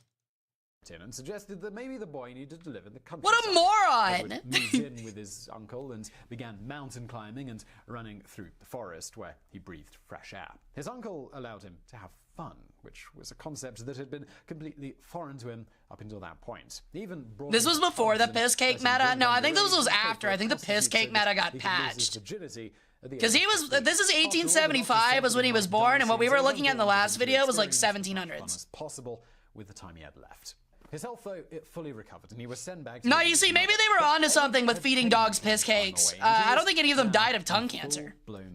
Ignore the fact that they all died at the age of, like, 35. To blame his sickly childhood, and he rejected all of their religious teachings. He no longer wanted to be a preacher, and he wanted the free will to make his own life choices. He hated the idea that nearly everything that made people happy was considered to be a sin. Yeah, I agree. That's dog shit. That her obedient son had changed so much in his time away, and said that he had become the beast from the Book of Revelation. After arguing with her, he decided... Oh my god, he's edgy as shit. ...with the devil in order to live his life according to his own... Yeah, I could just imagine it's like Spider-Man 3. Like, he's got this, like, really shitty, like, late 1800s style, like, mirror in, like, his mom's, like, powder room outside of her parlor. And, like, he's in there and he's got this, like, ivory comb and he's like, just, like, combing his hair, like, flat against his head, like, straight down. And he's, like, taking charcoal from the fireplace, like, running it over his eyes. And he's like, yeah, Mom, I'm the beast from the Bible. I have 15 heads and 12 crowns, and my number is 3 6s. It's my favorite number. It's not a phase, Mom. I was born to be this way. Uncle Jeremy told me that having fun was part of life, so I'm God's most hated demon. It's just like, all right, kid. Yeah, sure. This is why you got bullied. And rules. Well, so be it. He would become the beast that his mother said he was. One of the first wicked things he did was have sex with the maid on his mother's bed. God damn! When she found out, she fired the maid immediately, and the poor girl's reputation was ruined to the point where she could no longer... He was like, fuck you, Mom. I'm gonna get a piece of that maid's hot ass. He's like, I'm the alpha beast from Revelation. Come here, babe. Give me that cute French maid ass. That's wild, bro. I mean, if we're being honest, though, during that time period, she was probably pressured into it and probably did not like it. Sadly. Work. The maid was forced... Hey, Wyvern! Thanks for the alert. I'll happily take your organs. Jack the Ripper's first victim. He even said... Fuck you, Mom! To get back, I'm having sex with the maid! Later, he would write about his formative years. I was in the death struggle with self. God and Satan fought for my soul those long 3 hours. God conquered. Now I have only one doubt left. Only 3 hours? The queen was God. Only 3 hours? That's not very long. It's not exactly an epic clash. It's like somebody asked him on the spot, and they were like, so You said that, like, you have two gods inside of you fighting each other to be set free. And he's, like, standing over there with his, like, wolves howling at the moon t-shirt. He's like, yes, actually, there are two wolves inside of me fighting to be let loose, and I'm not sure which one is dog and which one is God. I had sex with the maid, and it didn't help. And the other guy is like, okay, like, how long did they fight? And he's like, oh shit, 3 hours? Three, yeah, that sounds about right. 3 hours? That's a long amount of time. That is actually how that's what I feel like would be a long amount of time to, like, a 17-year-old. You know what I mean? Like, making this shit up. Like, yeah, 3 hours is a long time. They were fighting over it while I was locked in my room for 3 hours. Motherfucker, you're telling me that God and Satan fought over your soul and got beat by the runtime of the third Pirates of the Caribbean movie? That's insane, bro. That's fucked. You're telling me their battle didn't take as long as the fucking third Pirates of the Caribbean movie? You're telling me you just sat in there and could have watched that while they were fighting over your soul? Like, that's nuts. That's so weak. He graduated high school. He was sent away to Cambridge, where he introduced himself to his new classmates. 3 hours living minute by minute might seem like an eternity, though. I mean, it's called a book. In 1898, when Alistair was 22 years old, he fell in love with a fellow classmate, Herbert Jerome. They decided it wasn't worth it. Yeah. The school knew that Herbert had an alter ego. That is a crazy mole. Nightclubs as Diane de Rougy. Crowley wrote love poems about Herbert, and they are filled with anguish about his wish to be with him. Clearly, his bisexuality was even more motivation to reject Christianity. In the eyes of the church, his love for Herbert was considered to be an abomination. After graduating from university, Alistair inherited the... Yeah, exactly. You're telling me the ultimate fight over good or evil passed in 6 SpongeBob episodes? Bought books on the occult. He was writing dirty poetry and publishing them overseas under a pen name. When That's he was in crazy. his early 20s, he found out that he was not alone in his fascination with the occult and the possibility that magic could be real. He joined a group... I'm sorry, but, like, this guy is literally just, like, he is quite literally just a drama department kid. Like, that is all I've gotten from this so far, is that he is a drama department kid that is probably a Nepo baby because his mom has a maid and had sex with said maid and was like, oh yes, I'm very deep and I know romance and the dark occult. They love me for my dark leanings, my eyeshadow. It's called the Order of the Golden In my Dawn, high which has heels, famous which members men like wore at the poet time. William Butler Yeats and Bram Stoker, the author of Dracula. Holy They shit, claimed that W.B. they Yeats! translated ancient Egyptian texts, old grimoires filled with ancient spells, and Jewish mysticism from the Kabbalah. They believed that they could perform real magic, communicate with angels, and get to know their inner soul. When he showed up to his first meeting of the Order of the Golden Dawn, Crowley was wearing a disguise and introduced himself as Count Vladimir Svarev. That was his first afraid that his OC. family would find out that he was dabbling in the occult, and That was his first OC, undoubtedly, dude. No one was convinced of his costume though, because he was Yeah, he's literally a drama department emo kid. And speaking in a terrible Russian accent. Later on in life, Alistair Crowley actually became a secret agent for the British government during World War I because he claimed that he had successfully infiltrated a secret society. Now, technically that's true, but the result of his spy career was probably more along the lines of the Pink Panther rather than James Bond. After he felt That's comfortable crazy. knowing that the Golden Dawn took privacy very seriously, Crowley admitted to his true identity. Unfortunately, it already started things off on the wrong foot, and some people in the group found it hard to trust him. Despite this initial deception, Crowley took their teachings very seriously, and he was able to quickly move on through the lessons. The Golden Dawn wanted its new members to be able to get in touch with their inner soul before... Okay, so the next video is about this, so we might skip it. Hold on, if he covers it. Let me see if he covers it real quick, because I don't want to ruin the hilarity of the next video if he talks about it.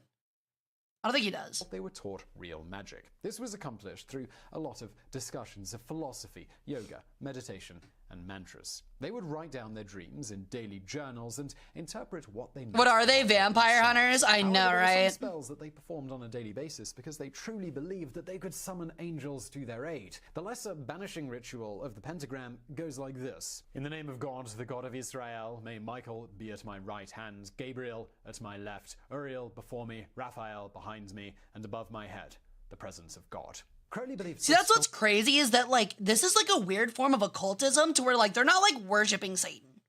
They're quite literally still very Christian. And now they are like, I can channel God into holy magic. Is like the whole idea, which is not only fucking rad. Sorry, I know people like dark magic, but like accursed, like holy magic is so much fucking cooler. You know what I mean? Like, I always felt that way about, what's it called? God, what's it called? The Dracula anime? The vampire one with like the evil Catholic Church and the Nazis. God, what's it fucking called?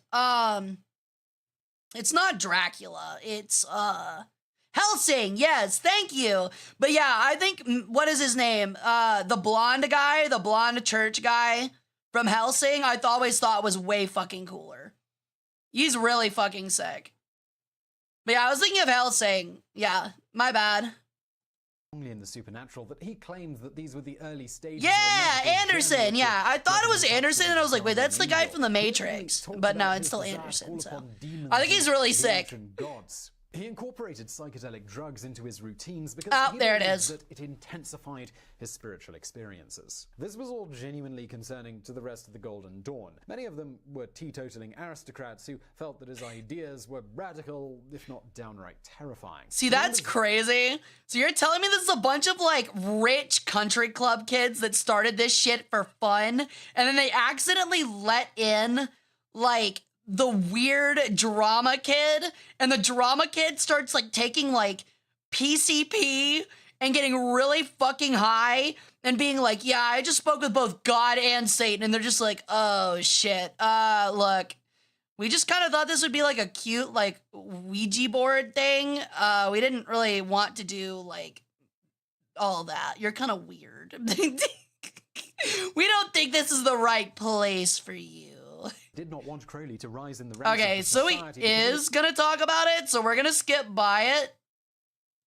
And we will learn about what happens as he tries to rise in the society in the next video, because I don't want it to get ruined.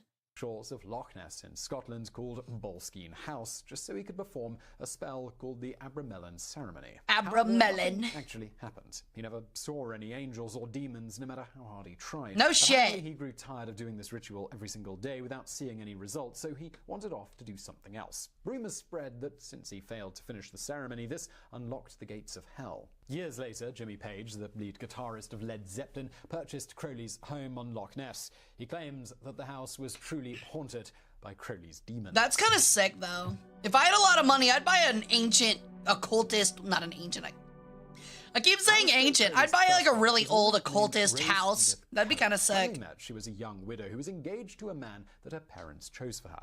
Crowley convinced her Boo. to elope with him instead, after only knowing each other for just one day, so that he could prevent her from entering into this arranged marriage. They ran away on a spur-of-the-moment honeymoon to Egypt together. Oh, there it is. Rose into a dark cave and began reciting his spells. He was reading from a book called Gotha, the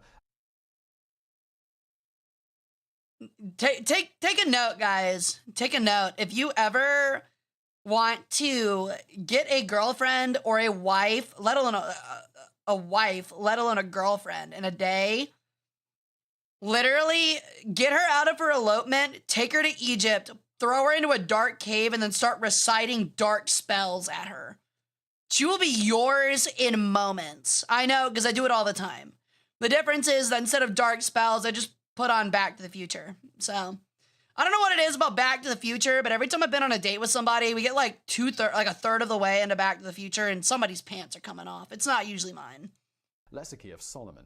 The idea was that he would summon an Egyptian god, Horus. You see, you gotta put on a good film, but not one that's gonna ruin the mood, and Back to the Future just kind of fits. But one that's like also boring. Voice of Horus. Crowley was. Are there any caves that you recommend? Yeah, I know one right outside of out of Cairo. I'll show it to you later. Demons and gods for years, and they never appeared to him in any visions. He simply couldn't believe that it was possible for Rose to evoke Horus when she wasn't even trying. But she kept insisting that she truly did see something in the caves, and that the gods had been angry with him up until that point because. I think that would be fucking hilarious if she's actually telling the truth, and he's like spending decades, this edgy drama kid, trying to like summon any and all demon or god, and he's just failing and failing because all the gods are like, I know that's how I would feel about it. If like one of you guys got really desperate trying to like summon me to look at you, I'd be like, what a weirdo.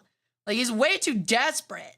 And then like she gets thrown into a cave and he recites like 2 stupid like anime spell verses to her and she sees me. She literally sees me. Like I could totally get why he'd be jealous. Like I totally get it. Of his arrogance. Still not believing her, Alistair took her to one of the museums and asked her to point out the god she saw. Rose walked right up to the correct image of Horus, exhibit number 666. Sheesh. After seeing this proof, they rushed back to their apartment in Cairo so that they could talk about the visions in private. Rose said that Horus had given her instructions on how to communicate with the spirits. She gave Alistair a spiritual ritual to perform. Imagine Pavloving yourself so you get turned on from watching Back to the Future. It's not me. I'm just saying there's something about the movie being on. Over the course of 3 days, and he published this in a text. I'm not the one getting Pavloved, it's them. Quote was, "Do what thou wilt shall be the whole of the law." Basically, this means do whatever you want with your own life. Based. He was thrilled with this revelation, and when he returned to England, he told all of his friends in the Golden Dawn about the voices that he and Rose had heard in Egypt. Dude, I met this girl. Look, I know I've only known her for a day, but I took her to a cave in Egypt and recited dark spells. And then she pointed out a picture of Horus and said Horus spoke to her. So we went back and I found out that the god spoke to her. And you guys don't want to know what she said? You guys want to know what she said? It was crazy. Horus said, buy her merch. She said that you can go to hovercat.com and there's like body pillows and like keychains and like desk mats, but not the booba ones, just the normal ones that are like really cool that you could take like for like card play mats. And like, we should totally do it, guys. I think we should invest. The Horace said that it was limited time. We gotta hurry. Also buy my battle pass. They were reluctant to believe him, and some were angry, believing that free thinkers would merge. Actually, though, communicating with a demon instead of a guardian angel. At this point, they were still because it put it on every time they hung out. That's crazy. To the next level of the secret society. Imagine watching Black Hawk Down and like you're watching like a U.S. Marine Corps men like guts like spilling out from like a helicopter blade cutting him in half and he's screaming and like blood is coming out of his mouth and he's like, oh, I'm dying. And then like your buddy is just like, oh my god, I have the hardest fucking boner right now. I am harder than a fucking diamond.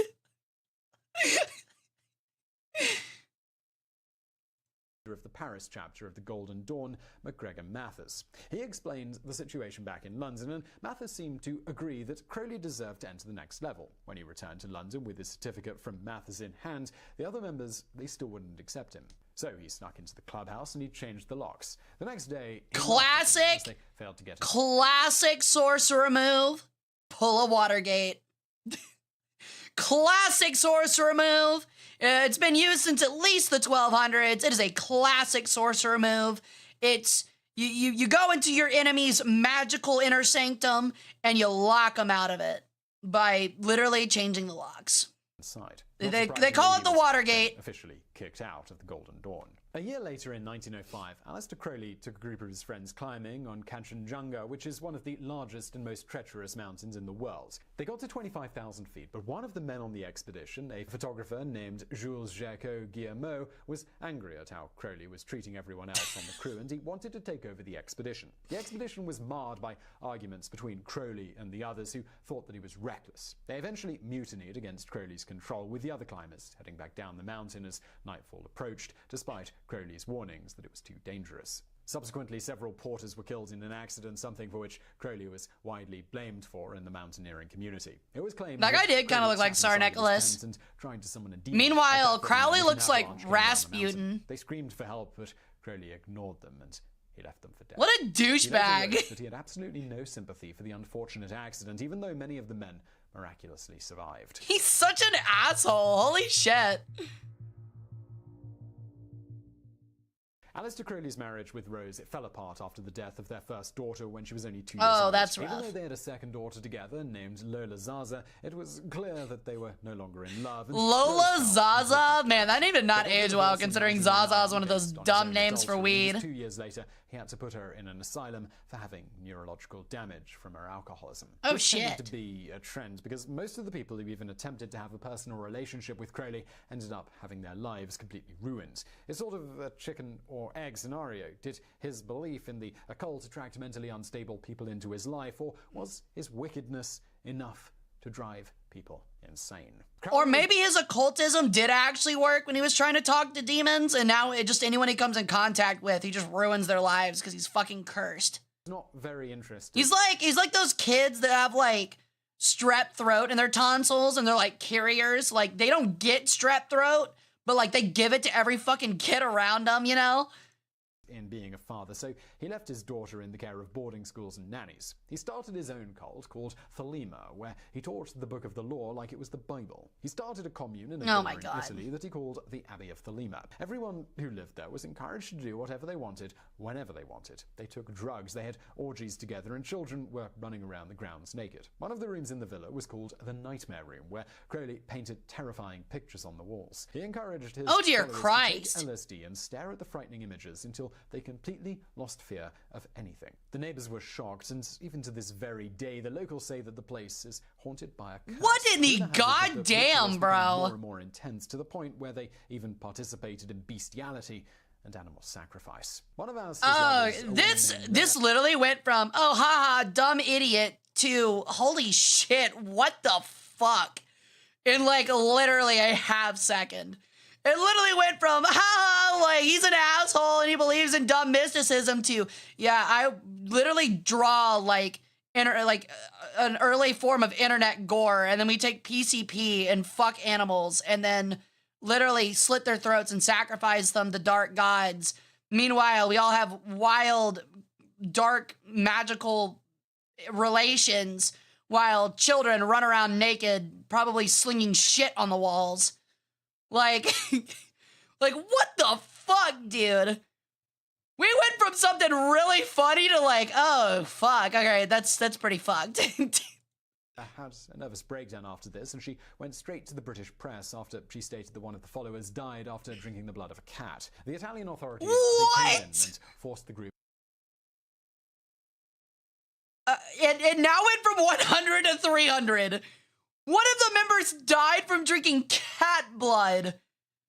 That's crazy. All right, dude. People in the late 1800s, early 1900s were fucking nuts. And that shit sounds wild.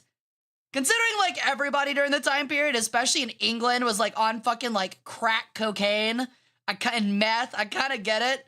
But that's fucking crazy, dude. Out of the house and banned them from ever returning. The Abbey of Thelema is still abandoned to this very day. Wow. And, as we said, people believe it's haunted. Aleister Crowley, he visited the United States to spread his message, and he inspired several people to practice the occult as well, including rocket scientist Jack Parsons and the founder of Scientology, L. Ron Hubbard. Unsurprising. He taught them how to perform sex magic, which was the belief that in the moment of orgasm, their intentions could be heard by the universe. Unfortunately for Crowley, all of the drugs and sex, cute like jump cut to like Crowley like laying up against the wall, ass up in the air, trying to suck his own dick.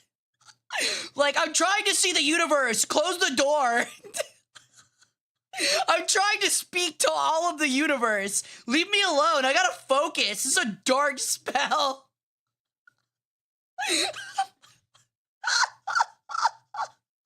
You wouldn't understand. I had to drink like 2 liters of cat's blood before I got in this position. Oh my god, it's sex magic. It's sex magic. First you had to drink a liter of cat blood, and then you can try to suck your own dick. And then you'll be able to speak to the universe. Oh my god. Alright, it's back to being funny. Full-on heroin addict, and he lost a Really? He's a heroin addict? That's 1930s, surprising. A journalist labeled Aleister Crowley as a black magician. After years of running cults and he's clearly white. the world, his inheritance it would finally run dry. He was living alone in a boarding house, doing whatever he could to get his fix and stay alive. He But decided to Mom, see all the other believe cult in leaders he sucked their called dick himself to a reach magician universal and a beast enlightenment. in his own books. He lost the case, of course, and he had to endure public humiliation. Many people Oh who no, saw him in not London public again said it was spreading humiliation. rumor that he had died from a drug overdose, all alone in his boarding house. They felt that this would be a fitting end to such a wicked man, but in reality, Why does he look like gave him Benito a Mussolini second with his head chance in shaved? life. A young woman named Deirdre McClellan approached Aleister Crowley after the trial was over. She said that she had read all of his books and was a huge fan. Uh-oh. She wanted to have a child. Now, this level Every of admiration is time. creepy enough. Every fucking time, bro. Every fucking time. It happens every fucking time. Guy could literally be like, I literally rip heads off children and stab pregnant mothers in the stomach. I recreate the Red Wedding in real life. I drink liters of cat's blood. I literally like commit some of the most heinous crimes you've ever seen, but I believe in black magic. And every motherfucking time that guy finally gets caught for something, there's a woman somewhere that goes, oh my God, that's kind of hot. Every time. Every fucking time. Come on, people. Can we get our shit together, please? The human race. Come on. Most celebrities to run in the opposite direction. It was the Aleister same thing Crowley with was so Manson. desperate that he agreed to go home Every with a stranger. fucking time. McClellan helped him get clean from drugs, and she stayed with him through the worst of his withdrawal. After he was healthy again. Oh my God, it was they actually together, I can his fix name, him. Aleister Ataturk. Yo, thank you for the follow, Night. Welcome to the cult. How you He doing? felt a lot of regret for the way that he'd acted in his younger years. After living his entire life trying to prove that people should be as Yo, thank you for the selfish follow, as they possibly Juan. be, Welcome to the he cult as finally well. realized God damn, he's got some fucking... Put a bra on, bro. Just be... I get like you committed some demon magic, but bro, put on a bra. Just kidding. He's obviously just an old man. A once really fucked up, seemingly finally normal old man. that true happiness and fulfillment, they came from family. They lived in a house in Cornwall where they spent their summers on the beach. According to Deirdre McClellan, Aleister Crowley slipped into a coma just before he died. The sky lit up in a cacophony of thunder as the gods came to reclaim his soul. He died in 1947 at 72 years old. In reality, he died of chronic bronchitis aggravated by pleurisy and myocardial degeneration. His funeral Oh, he was definitely a held at degenerate, Brighton all right. Auditorium, and about a dozen people attended, and Lewis Wilkinson read excerpts from the Gnostic Mass, the Book of the Law, and Hymn to Pan. That is kind The of funeral crazy, generally though, that she was like, I can fix him after all of that shit that happened in that fucking house. And she actually did. So, I was making fun of her, but hey, props to sis. She actually, I guess, did kind of fix him. That's crazy.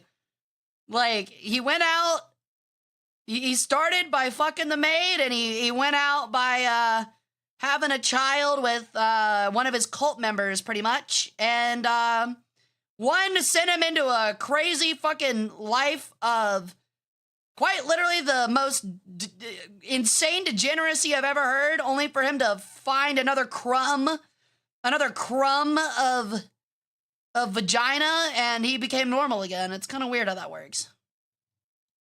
controversy and was labeled a black mass by the tabloids. Years after his death, artists and musicians from all over the world started to read Aleister Crowley's work, and it inspired them to live their lives in the way that they wanted. Hippies based their free love movement on his writings, and even John Lennon considered him to be a hero, putting him on the cover of Sgt. Pepper's Lonely Hearts Club. His motto of Really? A guy that did PCP and abused his son was really into Aleister Crowley? Who would have thought? David Bowie made reference to Crowley in the lyrics of his song Quicksand. His life was filled with outrageous claims, and without his attempts to shake up proper Victorian society, the world we live in today just may not have been the same without Aleister Crowley. So I sure hope you found that video interesting. Bit of a bizarre That was one, weird. I know. If you did like it, give us a thumbs up. Well, I guess at least it had a kind of happy ending. Okay, so I'm gonna be right back. I'm gonna go take a quick 5-minute break to go to the little bird's room and totally not go drink cat's blood and then try to suck my own dick. So I'll be back in a minute. Yo, hey T-Pos! Thank you for the sub. Welcome back to the harem. Hope you enjoy your stay, friend. Hope you had a good week. So I'll be back in 5 minutes. I'm gonna run a quick ad so you guys don't have nasty pre-rolls. And when we get back, we will be watching a video, our last video on the Golden Dawn and Aleister Crowley. So I think this one finally covers the Battle of Blythe Road.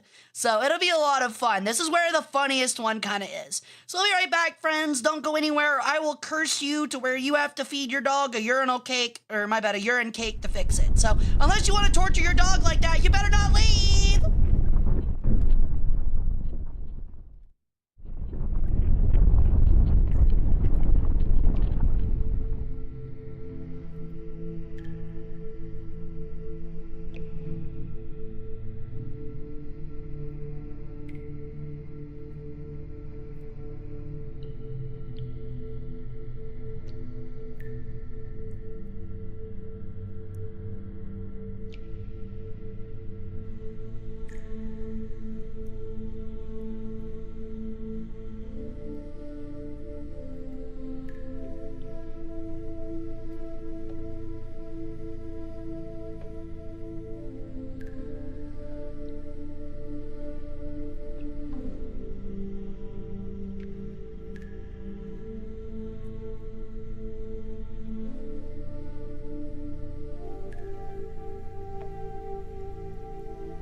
Thank you, thank you.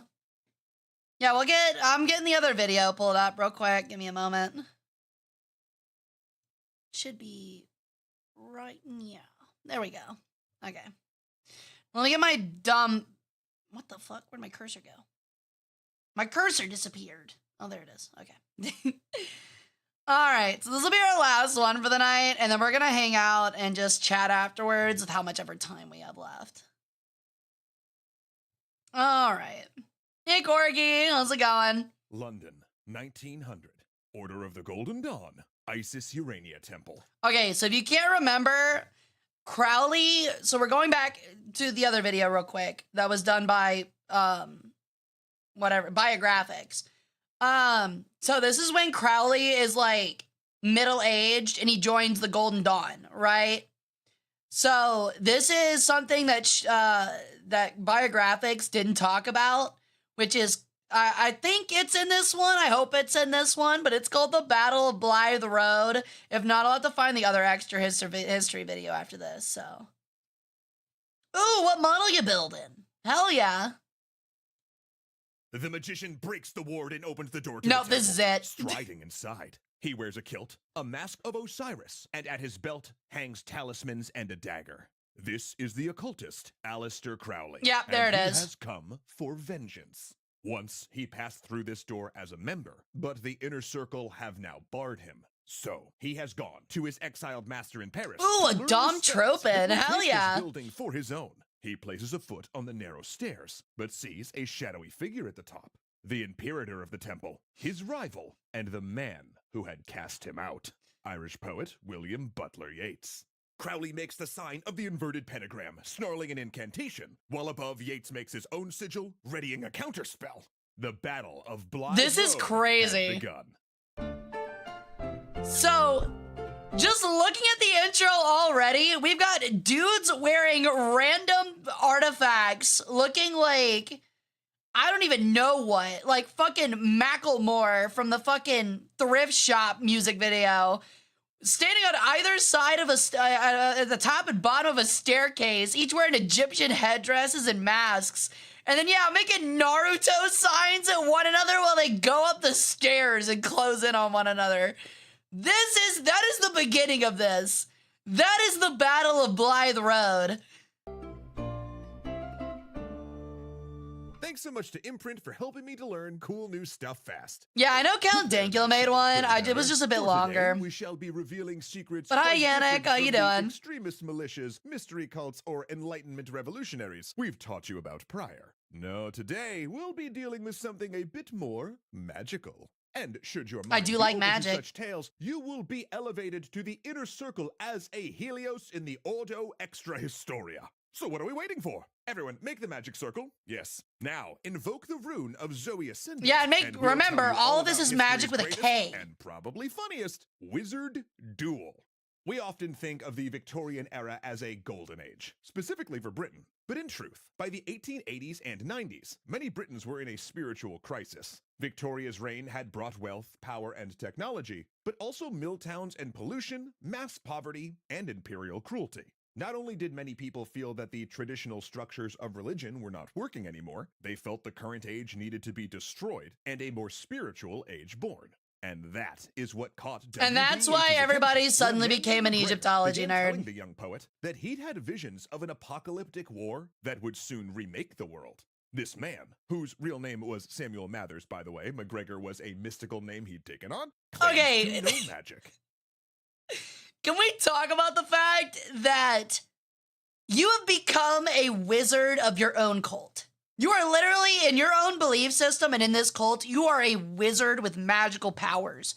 You can change your name to anything you could ever conceive. A cool wizard nickname. Your cool wizard name to go with your cool wizard spells. And you go with fucking McGregor. You go with McGregor. Like, a normal ass fucking name. Maybe he wanted to be Irish. I think he was Irish, considering W.B. Yeats was Irish. That or he's British. You're like right next door. Just adopt an accent. Nobody's gonna know the difference. The point is he picked fucking McGregor. That's like being like, oh yes, I've reached the end of my magical studies, and therefore I can take on a mystical magical name that evokes power and strength. Therefore, I have chosen Woods. My last name, or my name is now just Woods or Woody. I am Woody.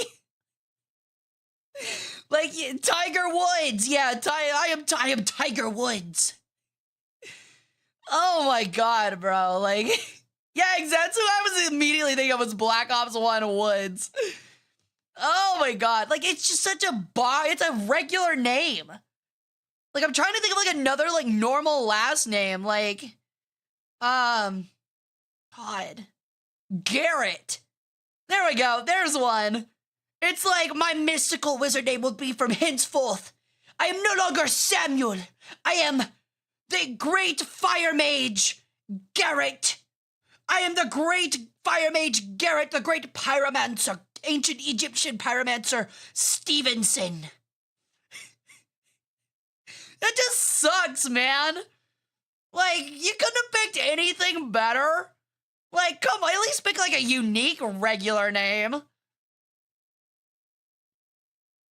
Is Esther? You can pick whatever you want. Esther's better than McGregor. And he was one of the founders of a mystical society. It's better than that. It's better than that person that was on Twitter that was like, yeah, I remember in my younger years when I first transitioned that I changed my name to like, I'm not gonna say what the name is, but it was a Minecraft mob, and someone was like, "Oh my god, you named yourself Iron Golem." They were like, "Oh my god, you legally changed your name to Iron Golem." Oh my god. I mean, the real answer was Blaze, which is pretty bad, but oh, I wish it was Iron Golem. It was either that or they said Snow Golem or something like that. It was so fucking funny. Called the Hermetic Order of the Golden Dawn. The organization had started, strangely, around some coded manuscripts discovered in a book stall. Several friends with an interest in the esoteric, McGregor included, got together to decipher them and ended up expanding their circle into a formal group meant as a sort of magical university. I also love that they formed this like mystical society off of a book they found at Barnes and Noble. Like, that is such like 8-year-old guy coded thing to do ever. It's like they went into Barnes and Noble, found that one of those, like, you know, like the books about dragons, like the big red dragon book with like the fake fucking gemstones in the front. It's like they found the grimoire of dragons and were like, we are a draconic magic cult now, based off this mystical book the three of us deciphered from the legendary Barnes and Noble. And like literally like being like 3 grown men in their 30s. Real magic. Magic with a K. It's the K that makes it magical. See? Now, by magic, we mean any kind The of golden expansion of dong wouldn't consciousness surprise through me. exploration of arcane knowledge. Many order members had been interested in similar ideas put forward by Madame Blavatsky's new religion of Theosophy, but broke from her when she started incorporating more Eastern esoteric traditions from Buddhism and Hinduism. That's hilarious, by the way. Where they're like, oh, Christian occultism? That's rad. Oh, I'm sorry. Did you include a fake religion into our occult practices? Wow. You sound stupid. Anyway, you can enjoy your Buddhist teachings, you fucking weirdo. I've got a liter of cat blood to drink. I have, yeah, whatever. Yeah, incorporate your Zen Mahayana Buddhism into your little spells. Yeah, that's totally fucking weird. Anyway, come on, guys. Let's go drink a pint of cat's blood and try and suck our own dicks. Like, you know, a real cult. Order of the Golden Dawn, by contrast, would explore the Western esoteric tradition of alchemy, ritual magic, mystery religions, numerology, Christian mysticism. Honestly, and the ancient, like, Renaissance medieval cabal alchemy is so traditions fucking sick associated too, with where Queen it's like, I'm just gonna Elizabeth's drink so astrologer much and lead and become spy master, immortal. John Dee. They also ripped off stuff from Rosicrucianism wholesale. Some of them had been English Rosicrucians, and they pulled their structure from, come on, say it with me, Was your the cult started on the Freemasons. Egypt book from the Yep, Scholastic ways of Book membership, Fair? No, it was initiation made from rituals, Diary of a inner and Wimpy outer Kid from the circles, school special fair. uniforms Close. and passwords. We don't need to belabor the point. We're 4 episodes in here. Although their ranks were based on tarot cards, which is interesting since That's Arthur kinda Edward cool, Waite, actually. co-designer of the Rider-Waite tarot deck, was an influential member. Yates took to it immediately. That's actually kinda since it sick. spoke to a sense he'd always had that the human imagination. Honestly, like, that's like the most, okay, again, like, this is what kind of makes it ridiculous. That is the most anime thing I've ever heard. Like, each member being prescribed a place in the hierarchy based on a tarot card, like, that is the most anime thing ever. It's like, yes, this is the moon card, and it's like some, like, fucking JoJo looking guy, you know what I mean? Like, that would be so unsurprising. channeled the spiritual dimension. Soon he was doing experiments where he placed How to sigils on drink- his friends' foreheads. Look, guys, this is gonna sound crazy, but believe me, you're gonna be able to speak to the universe if you jerk off to Waluigi porn while taking a concoction of mercury, cat's blood, and urine. You're gonna literally, and PCP, you will literally see God. Like, to see if they imparted any you will images speak with the related to entire knowledge. universe at once. As you might expect. Brendan! Ow! Yates shot up through the ranks under McGregor's patronage, eventually becoming Imperator, or leader of the London Temple. Okay, Other now they're members just Star included Wars. Bram Stoker and the actress and suffrage activist Florence Farr. Together, the order published translations of old Renaissance magic grimoires and studies of mysticism and magic. Okay, They that's gonna be meditated, pretty fun, they though. discussed, they debated. Like, even straight up, like, actually, like, as long as we're, like, not actually serious, like, not kidding, as long as we're not serious, that would actually be so much fun. Like, nobody's allowed Google, nobody's allowed to use the internet. We're gonna go all form like a literal book club. I think this would actually be so much fun. We're gonna form a literal book club, and we're all gonna get together once a week and spend our free time and, like, hobby time, like, deciphering these medieval, like, magic grimoires and, like, demonology books. Like, learning Latin, learning German, learning Greek, and, like, deciphering these, and then, like, talking about it. I think that actually sounds like a really fun time. I'm gonna be honest. Maybe I'm just, like, super nerdy, but I'd be kind of stoked for that each week. That'd be a lot of fun. And it's, like, actually educational, because you're, like, learning new languages.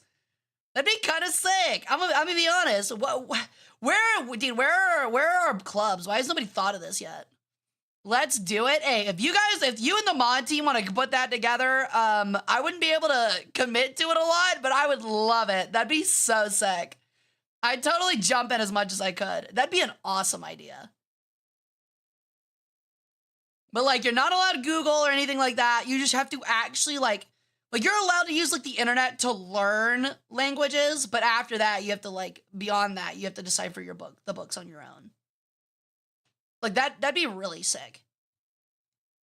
But not all was well in the order. See, its broad remit gave La it an Storia inherent della tension, Arcana because you had Famiglia, the where the McGregor characters types on whose one powers side, and who personalities were inspired way by more the major interested in arcana. the Oh, that's cult, cool. And then you had those like Waite on the other side, who considered all of that rubbish and exclusively pursued Christian mysticism. Then when Farr attained rank of chief adept in Anglia in 1897, many rankled Yeah, at see, taking here it is. orders from a woman.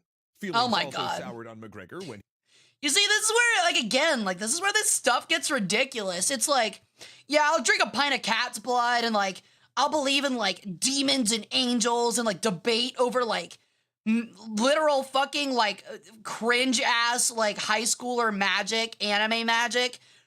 But a woman leading the magic the magic occult ceremony where everybody should be able to do whatever they want, and that is our core founding principle? That's fucking stupid.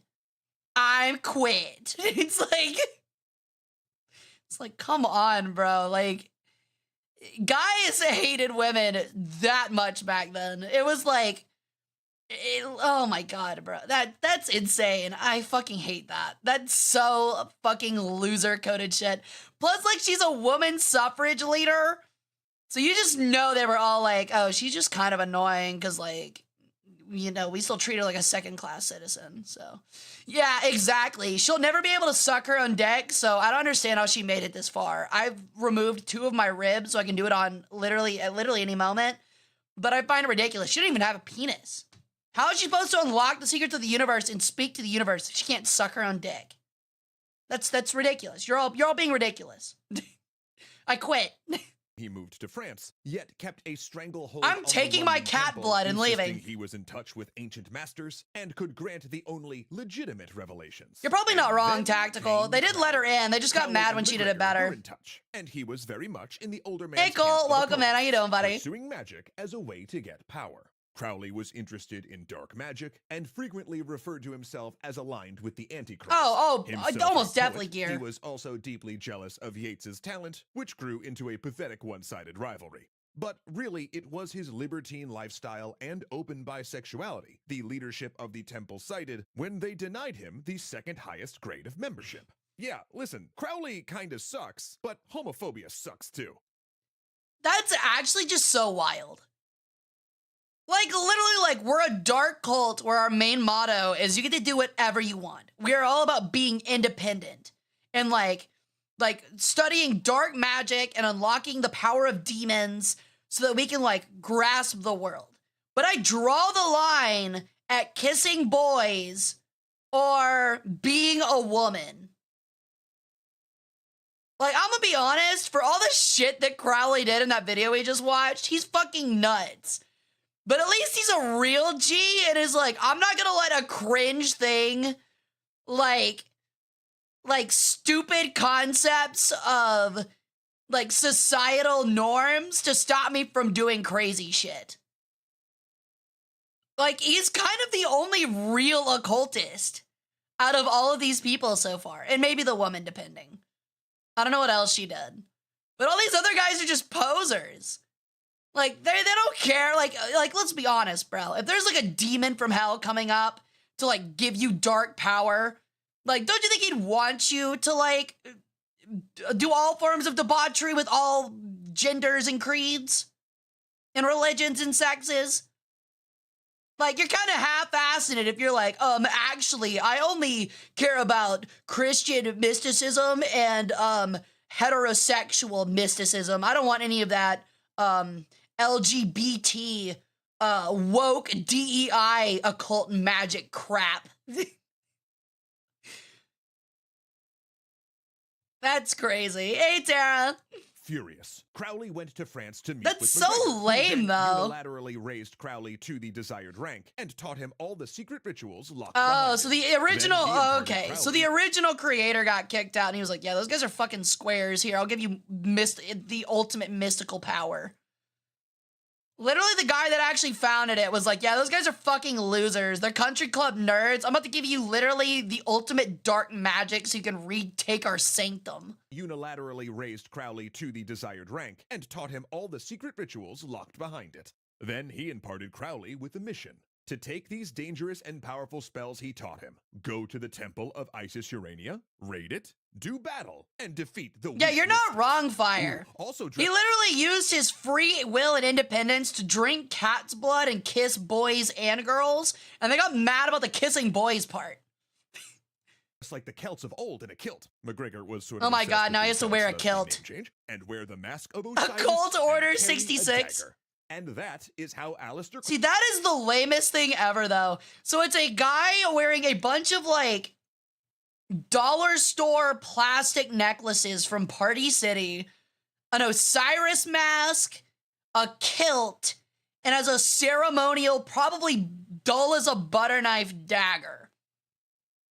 Those are his and wear the holy mask of relics, Osiris or and his carry a unholy dagger. relics. And that is how Alistair Crowley came to be I like climbing the up touch stairs, of giving him a dressed muffin as he top, was, too. That's making the very, sign of the very cool. pentagram inversed from the opening And he's of wearing this a episode. polo. Yates responded, along with at least 2 other members. They bellowed and gestured, throwing sigils with their hands and calling on elementals to strike Crowley down. casting- You can't come up here, Crowley. I'm summoning the elementals. I am summoning the lost art of the elementals. Like doing like Naruto hand signs. Magical wards to protect themselves. But Crowley advanced towards them through a blizzard of curses and incantations. Oh, weaving shit. his own spells in the air. Oh, besieging shit, them look at him in go. Their own temple. The two sides battled furiously, casting spells and hexes, invoking the angelic and demonic alike, channeling elementals, and unleashing supernatural creatures. To no avail. Crowley still climbed towards them, despite They their literally esoteric did invent assault, as if LARPing. their arcane workings had no effect on him at all. Crowley was now close, within striking distance, his knife raised in evocation. But in the last moment, Yates drew on his reserve strength and unleashed his ultimate attack. He kicked Crowley in the face.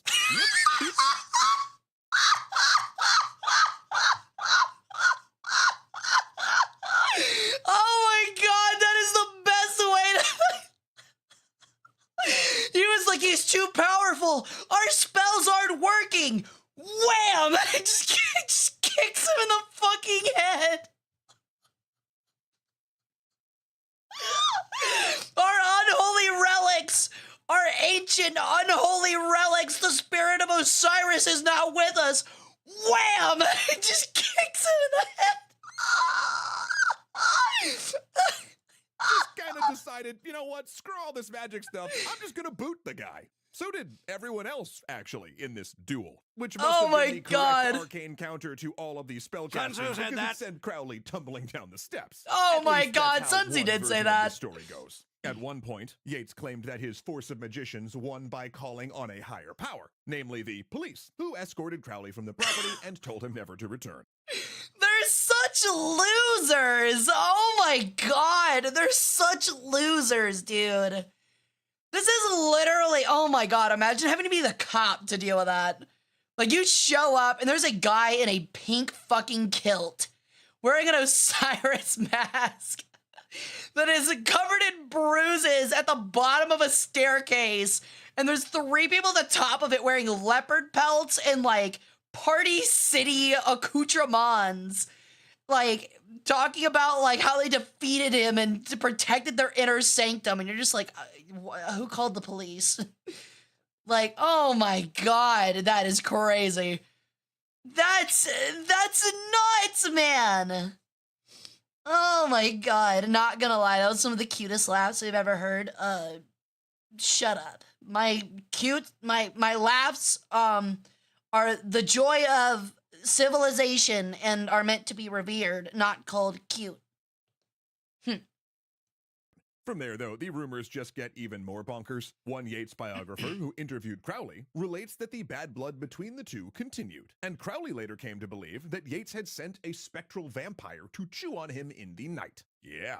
Anyway, the Golden Dawn's fractures. These guys are such losers. Crowley's defeat. Members. It is like literally breaking up a fight between 2 drama department kids in a Denny's parking lot. That is like essentially what this is, like post-play. Like, they're all in their, like, post-play attire. And they're not really, like, fighting. They're, like, throwing, like, limp-wristed punches at one another. Like, nobody's, like, really even getting hurt. And, like, you get called because, like, the people inside the Denny's saw them fighting and, like, made you come there. And, like, you're just having to pull, like, 2 absolute 4-eyed dweebs apart that, like, really haven't even hurt each other. They're just, like, screeching. Oh, my God, bro. Yo, thank you for the follow, Janik. Welcome into the cult. The real cult, not whatever this is. Away from the order over the next few years, its lack of solid spiritual doctrine and internal divisions, making it less attractive than the new competing religious movements. Heck, even Yates left in 1905, following Farr's resignation.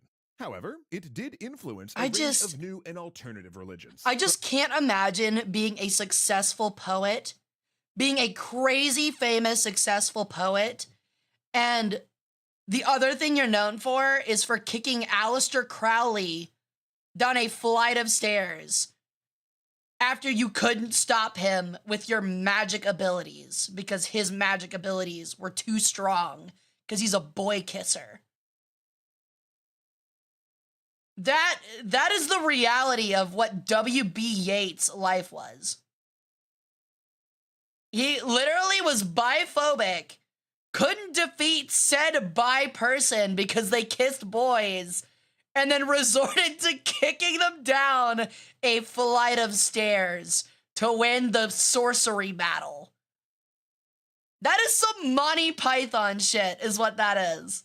That is some Monty Python shit to a fucking T. From Aleister Crowley's own Thelema to the religion of Wicca that was developed by a former Golden Dawn member and partially based on its philosophies. Popular culture, too, was forever changed by the Golden Dawn's ideas about ritual magic involving hand gestures, magic circles, and occult grimoires due to its publications and translations. Its principles and practices also deeply enriched the poetry of W.B. Yeats, which contain the seeds of its wide-tent embrace of multiple kinds of mysticism and philosophy, and some scholars believe he used meditation and ritual in his writing. Whether or not that's true, it still That would make a really influence funny some of Monty the Python greatest movie. verse in the English language. Because, in a certain way, they were right. Imagination is a type of magic. Oh, do you feel the power I guess coursing technically. through you, Helios? Ooh. Yes, you are now amongst the inner circle of the enlightened ones. That is, of course, again, circle with a K, because the K Oh, does, in yeah, the fact, K make makes it magical. cool. I Yeah, mean, the no, that convenience makes stores sense. just proof of that. So now, go forth and do good with your new power. But just be sure to return next week, when our teachings take us to Japan, and we dive into the founding of the infamous Yakuza, where you very well may attain the All rank. right. So that's the end of that one. I think you guys know who Extra History is. Please go check them out. Really great channel. You guys kind of put me onto him, and I've been watching him lately, and I've been really enjoying his stuff. So make sure you go check his stuff out. But that is all our videos for today. We still got a little bit of time left, so I guess we'll hang out and chat. I hope you guys liked it. I think this one was a lot of fun, in my opinion. I had a really good time. Like, that was insane. I don't think I've laughed that hard on one of these nights ever. I love when, like, I get videos like that just give me, like, really good material to just joke around with. But yeah, that would make a crazy Monty Python movie. You should cover the Mormon fundamentalists. They're such a funny group.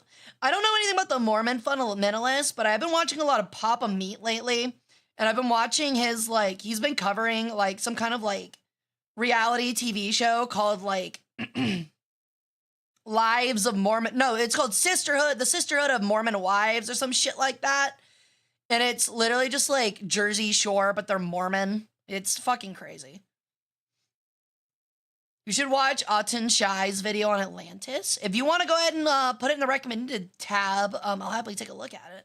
I think, so next week we'll be playing a history game. I don't know what we'll play yet, but we might play either, we might try to finish our run on Papers, Please, or we'll play another history game. And then the week after that, I think what we're going to do is I'm going to take recommendations for videos for the next week, or for the week after next.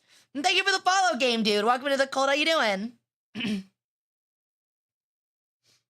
Spewing spells into the both within arm's reach and then pause for an uncomfortable amount of time before one of them roundhouse kicks the other. Exactly. That was my thought. The funny part is that if you read, like, the Wikipedia page on it, it kind of explains it in a more funnier way where, like, Crowley was actually trying to get, like, into the sanctuary, and they were trying to keep him out of it. So they're like, Crowley's, like, in the middle of the fucking street, like, casting these spells and moving towards them and stuff, like, just, like, slowly walking towards them, casting these spells, and they're throwing it and shit like that.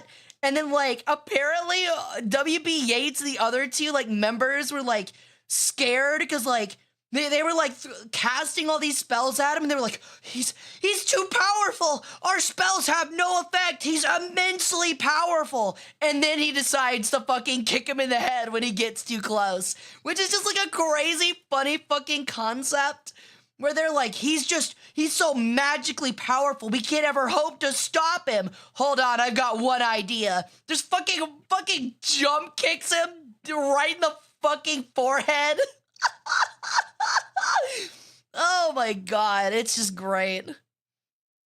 I don't know if I did R6. You might have to remind me. I'm sorry. Rest in peace, Aleister Crowley. You would have loved Doctor Strange. Actually, though. It's pure jackass shit, man. That's like something that I can't, it's so ridiculous. I can't even imagine it being real. Like that is something that like, I'm so happy that there is an account of that. And even if it's not real, I want to believe it's real because that is just incredible.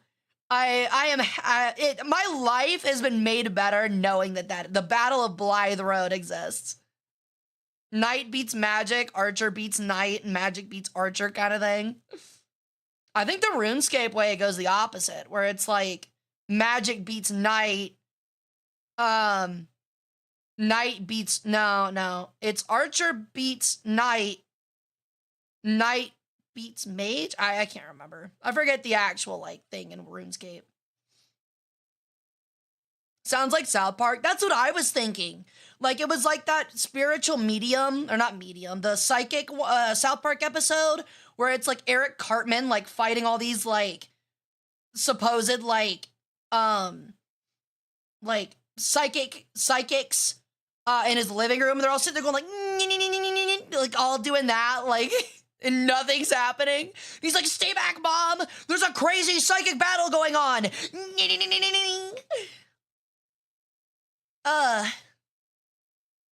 I was going to donate some subs of a mere whim, but you sound like my boss, who I hate, so I can't. Sorry.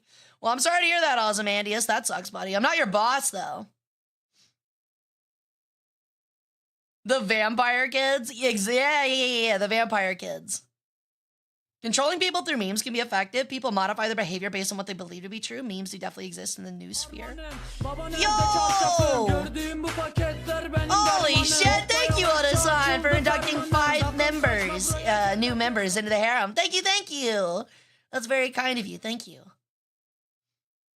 But no, you're not wrong, Yannick. Is it Janik or Yannick? Feel free to correct me. I'm gonna go with Yannick for now. But yeah, you're totally right, dude. It is funny how you like actually can just like get some cow-brained people into following you just through dumb memes and saying things confidently. Just really funny, dude. But yeah, I hope you guys enjoyed it. I honestly, I was trying to think about it, like what other ways could we like tie this into like other forms of history? But outside of like the beginning, where it like talked about like the desperation religiously that a lot of people had, like there wasn't really a whole lot to tie into history, you know? It was still definitely history. That is an important part of history. It is a weird part, but it is a very interesting and fun part. In the great encompassing book of history. So I'm happy we covered it, but like, it's not exactly like, I don't know, you can't really talk in geopolitics about Crowley drinking cat's blood, you know what I mean? What weird ways people died in the 1800s count as history? I mean, yeah, I mean, it is still definitely history. I learned that feeding piss cakes to dogs counters magic. I did too. So if there's anything you learned out of this stream tonight, chat, maybe tell your friends about it. Is that if they ever feel like they're having a run of bad luck, to feed their dog a pea cake.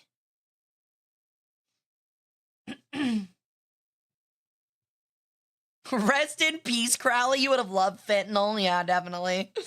He would have loved Breaking Bad, dude.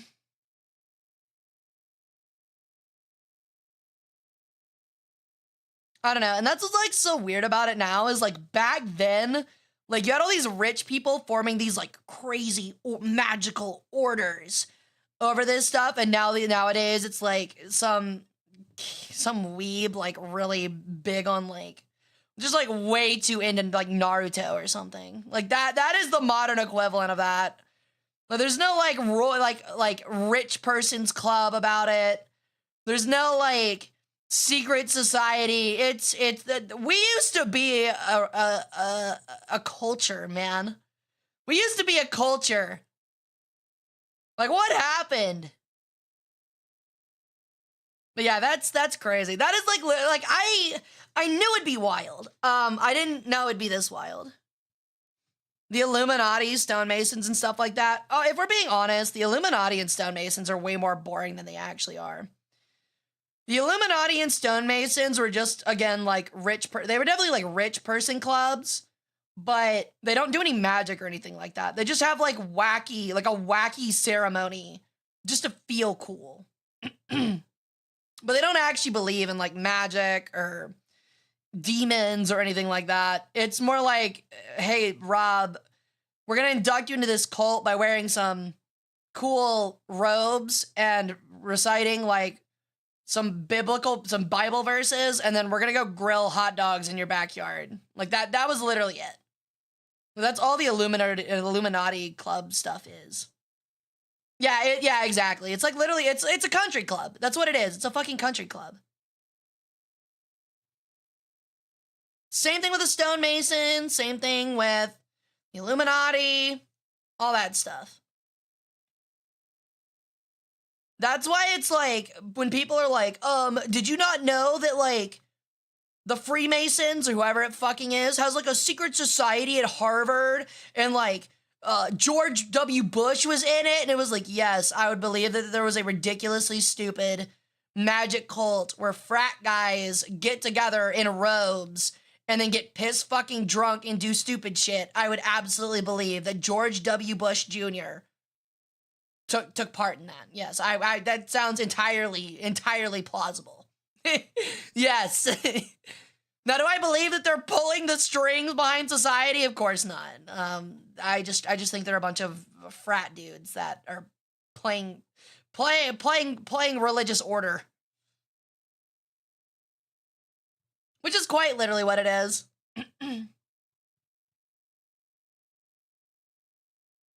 Was it really fire? That's kind of crazy. But yeah, it's literally like fraternity stuff. It's nothing special. I need to put that music back on. Give me a moment. All right.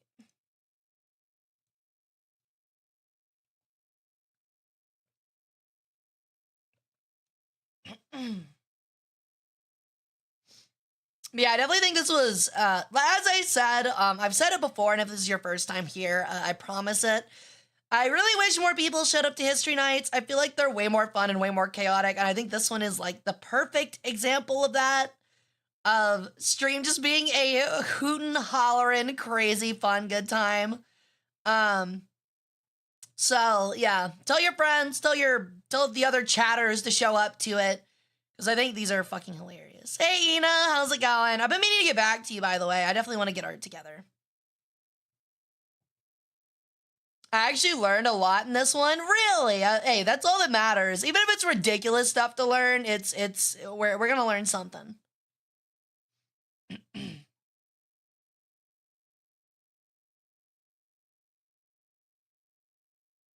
Susceptible of magical thinking and feelings of supremacy over other people. I would say it's less belief in like magic though. It's not like magic. It's like that stuff where it's like, oh, I've read this book on unlocking psychology and how to dominate others through nothing but words and like stances. Like that kind of shit. Like posturing. It's like, yeah, all right, buddy. Sure thing, dude.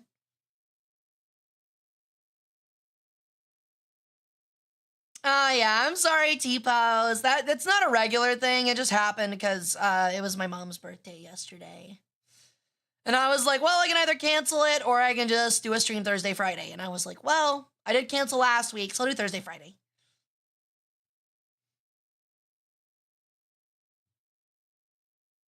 But yeah, it makes me feel bad because, like, again, I'm very thankful that so many people show up to the War Thunder streams, but I'm like, damn, dude, y'all are showing up to like the most boring part. Like, I get why, because it's to watch me play War Thunder. I totally get it. But you're missing out, dude. You're missing out on the funniest part. What's Mama Hara, the goddess of? Can I get my titles, please? Chatters. It's to watch you rage. I feel like I only crash out like maybe once per stream. But to answer your question, Fire, I guess I'll introduce myself. There wasn't a lot of people that I don't think are new in here, but I'll do it anyway. So my name is Hara Rae Sol. I'm an Egyptian peregrine sun goddess. I am the combination of ancient Egyptian mythologies, Horus and Ra, known in ancient Egyptian mythology as Ra Harakti, or the Twin Horizons. So I am the god of the sun, sky, kingship, and depending on the era, war. So yeah. And yes, I have a lot of titles. We need to add more to it. I need more than Nagash. Today's magic disguises itself as science and technology a lot of the time. I remember seeing a guy stream War Thunder 72 hours straight and he went insane. I feel like I'd go insane around hour 12 and then after like hour 15 it'd just break me. To the point where like I would just be like I would just be numb. What story are we covering? Hey, White Poppy, I'm afraid you missed it, but if you want to go back and watch, you're more than welcome to. We were looking at videos on the Golden Dawn, early 18th century occultism, and then Aleister Crowley in the Battle of Blythe Road, which was hilarious. Opinions on the new War Thunder infantry leaks? I don't think I saw it. Are there infantry leaks? Is that a thing? I mean, I kind of guessed it would be because the April Fools, but that'd be sick. About 52 hours in, he started banging a ladle in a pan every time he died. Did he go to sleep? Did he sleep? Please tell me he slept.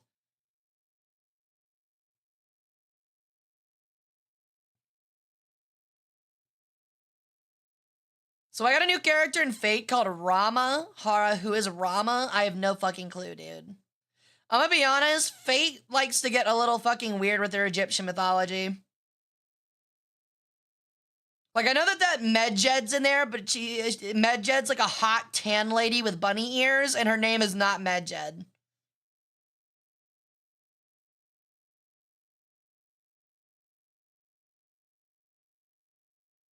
Oh my, okay, well then maybe that's why I went insane. It was probably just a lack of sleep for 3 days rather than playing War Thunder. You guys know that like after like 4 days of not sleeping, you like actively enter a form of psychosis. Like not even kidding.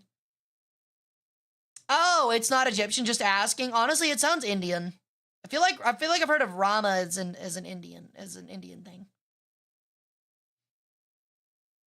What's your go-to Waffle House order? I get the All-Star breakfast with a regular waffle, a side of hash browns, nothing on them but ketchup. And then I think I go for 2 pieces of bacon. And some scrambled eggs. I almost never eat it all, but it's kind of like one of those things where it's like, I want to taste a little bit of everything and then take the rest home. W order? I know, right? It's a W order for me. For my toilet, it's crying out in pain is what it is.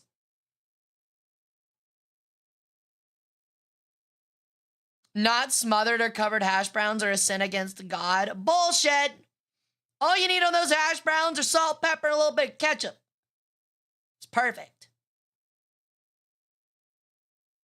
Is that order your 2 a.m. order or your morning order? I'm not gonna lie. I think the last like 5 or 6 times I've gone at Waffle House, it's been at like 3 p.m.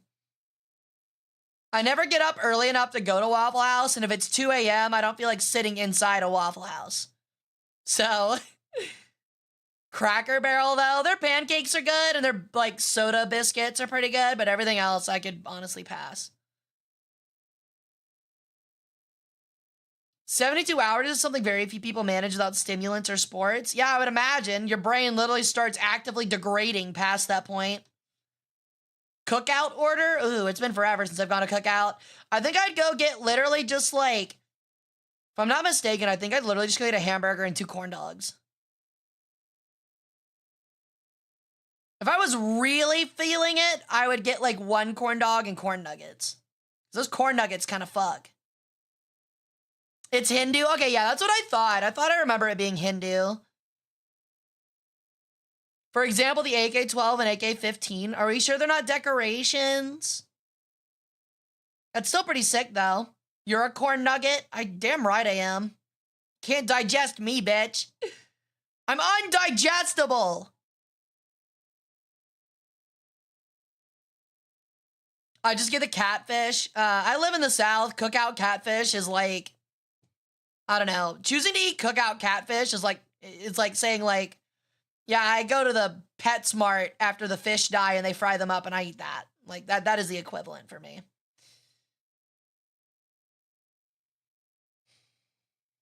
I got you. Take a look, Brad. That sounds really sick, actually. I'm really excited. Any Russian equipment LARP is valid. I'm not gonna lie. I find like military LARPing kind of cringe. I'm gonna be honest. I had a friend that bought like an armor rig and plate.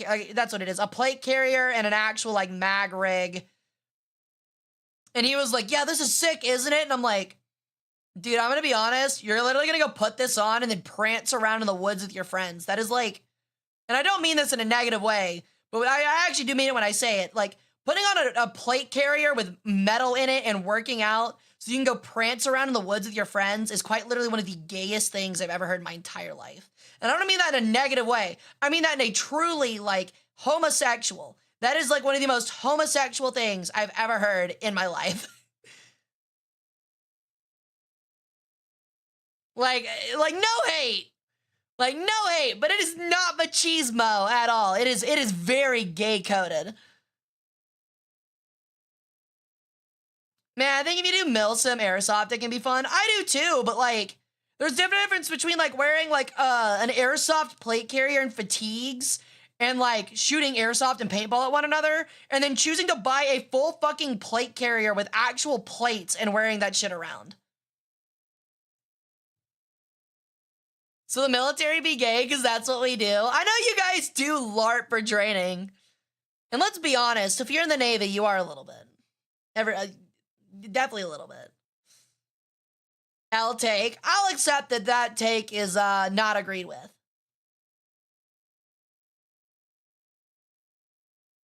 Like, that's my point, is like, you're spending a ton of money on something that is completely not usable. You just think the idea of wearing it is cool, which is like really lame. You are the equivalent of buying a full armor set to go to a Ren fair, except instead of going to a Ren fair, you're like running around the woods with your friends. Like let's be honest. If you bought like a full fucking breastplate and like a flag standard and like a short sword, and you just ran around with your friends in the woods with it, and you're like 35, that's kind of cringe. Let men have fun. Oh, no. You're allowed to have fun. I'm not going to stop you ever. It's better than having, like, no hobbies, but...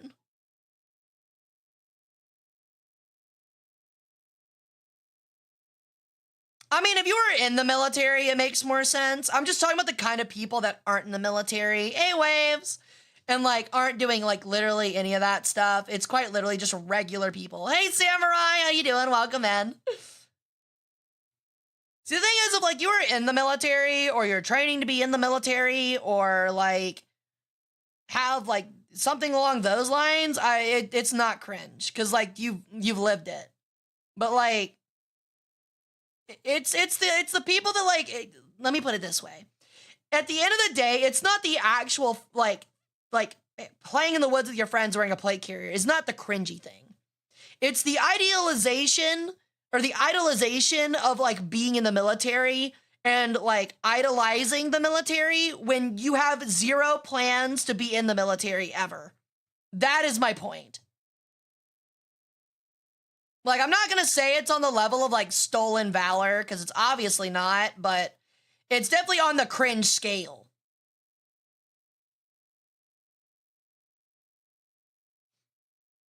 I gotcha. Well, I'm happy you stopped by, Samurai. I hope you're having a great week. Yes, I did, Q. It looks sick. I definitely want to play Doctor Doom. I don't know if it's worse that I bought APFS DS to look at as like a paperweight. Not really.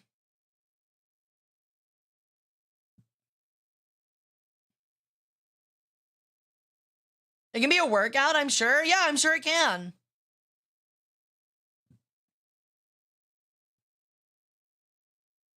Are gonna survive the zombie apocalypse? I mean, you're not wrong, Jadal. Of course, they're gonna have a really hard time when after they cut through like their 60th zombie and their sword quite literally breaks from wear. Or they find out that the like really shitty like half-inch thin Timu breastplate doesn't help when there's a rabies infected man going full strength trying to break through it. I just sleep easier in full battle rattle, and then I enjoy working out in my plate carrier, especially going on a hike. I mean, you said you're in the military, so that makes sense. It's like I said, it's different if you were in the military or were training to be in the military. That's different. I'm specifically talking about people that have never had plans to join the military. They just like mega idolize it. It comes across as like, what is the kid from Incredibles 1? It comes across as that. Like, you're not actually a superhero. You just like the idea of being, it just comes across as childish. Hey, James, welcome in. How's it going? Syndrome. Thank you. I don't know how I forgot it. I fucking love Syndrome. Yeah, you're just, yeah, it's just LARPing. It's just LARPing.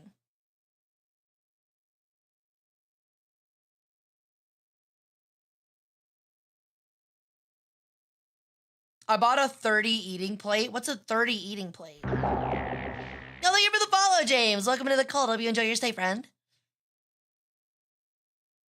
What's your opinion on historic reenactors? I think that's perfectly fine.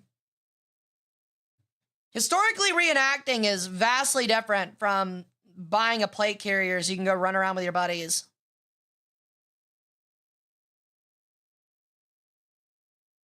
Exactly, Fire. That's another thing I'm talking about. It's just like they see, the thing is, it wouldn't be so cringe if they didn't wear that stuff to feel tough.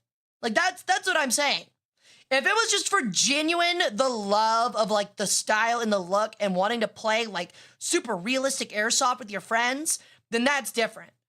But like, you know, 99% of the people that buy a fucking plate carrier with actual plates to like wear around are doing it because they think it makes them look tough and they idolize like that military look. It's cringe. It's cringe. That's the cringe part. It's not the action. It's the belief and the motivations for said action. A pound eating plate? I still don't know what that is, Waves. No clue, dude. I'm doing great. Thank you, James. But yeah, historic reenactors are perfectly fine.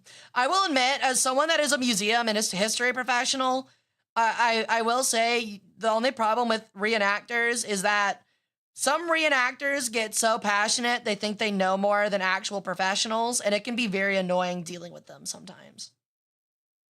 Because, like, being in the US, we have to deal with a lot of, like, Civil War reenactors. And, like, my museum will put stuff out, or, like, other museums will put stuff out. And those reenactor guys who have a high school degree and have never taught history in their lives walk over and try to tell us that we're teaching it wrong. And it's like, all right, dude. Civil War reenactors are literally the worst. When you find out that I live in the South, so the problem is that like a lot of the reenactors is like, they are just straight up like Sons of the Confederacy types, which if you don't know, that's a real thing. And they just kind of like pull the Noble South raw kind of thing. It's really lame. They're really annoying. Yeah, they're lost cause revisionists. Yeah, and so they reenact because they believe so much in it. That's the thing. That's the other thing where it's cringe. Like Civil War reenactors inherently are not cringe. The guys that do it because it's like my grandpappy was a colonel for the Mississippi 43rd and fought at the battle of Shiloh and went down with some honor, so I'm channeling that. It's like, all right, bro. All right, now it's cringe. It's cringe. Like you're literally LARPing as your grandfather because you're so uninteresting. You have to try and live up to the standards of your grandfather. Skibbity Toilet did indeed last longer than the Confederacy. Me pulling up to the Confederate LARP, blasting Tennessee Ernie Ford Union Dixie out of my car, bass boosted, yeah.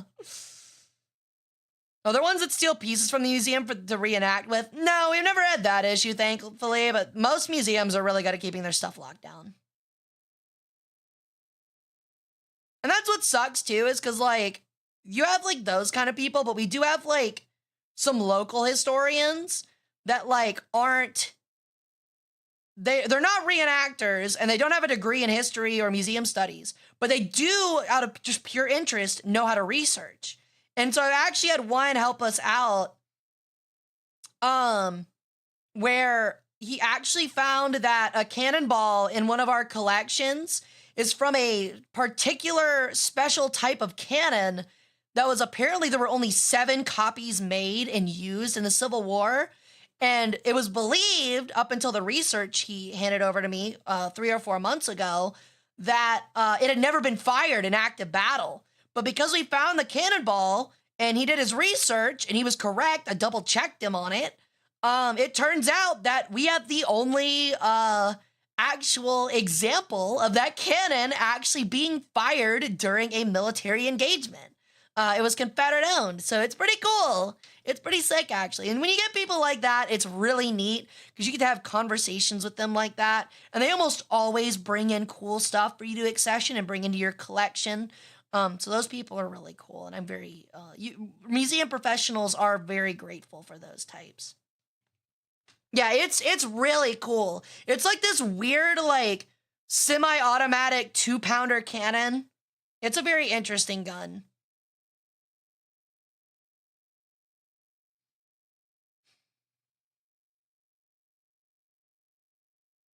People try to steal stuff from museums. Like, I know people like to steal, but crazy.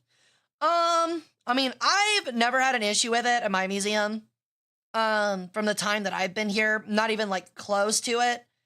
But most museums are really good at locking their stuff up, for one. Behind like really intricate cases. I'm not even kidding. You have to like literally unlock 3 locks to get into the fucking case. Stuff like that. Was that common for weapons to be made and never used? It was very common during the Civil War. There were multiple patents that were passed during the developmental time of firearms. I mean, that's how it is for every war, Janet. Just about. Technology moves fast, and a lot of people try different ways to innovate to get ahead in their war production. And sometimes it works out, and you get things like a Browning 50 cal or an M2 Browning. And then other times it doesn't work out, which you get like a fucking like lever action fucking cannon that can't really be mass produced because you have no fucking resources. So think of German wonder weapons. Hey Agent, how's it going, dude? Welcome, man. But yeah, there was some very wild stuff. There was a lot of, there were multiple cannon designs, especially for the Confederates, that were just literally never used. They would draw them up, they would get one testing piece together, the inventor would, and they'd show it to the Confederacy, sometimes the Union, and they would go, that's sick, I'll fucking take, fucking 20 of them, and then the inventor does not have the fucking means or resources to build 20 of them in time before the war ended, because it was only 4 years long, so.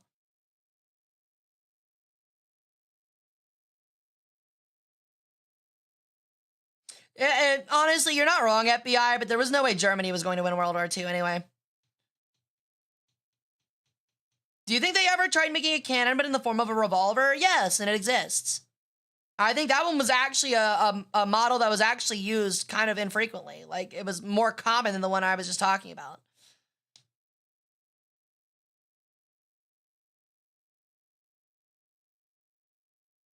We've got an active purging at the local World War II museum up here, along with an M3 Stuart. That's pretty sick.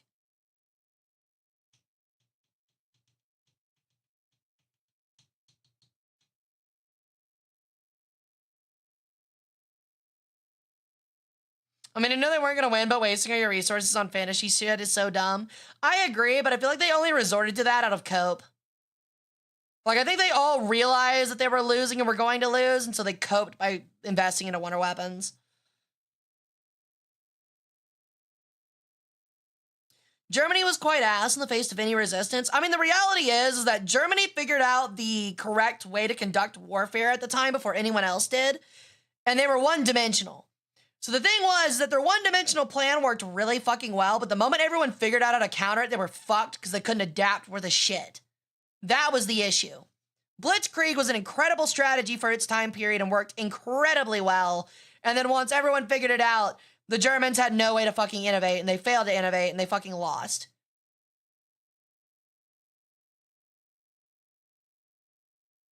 I mean, like a revolver, but cannon-sized? Yes, that existed. I mean, it didn't look exactly like a revolver, but yes, they had those.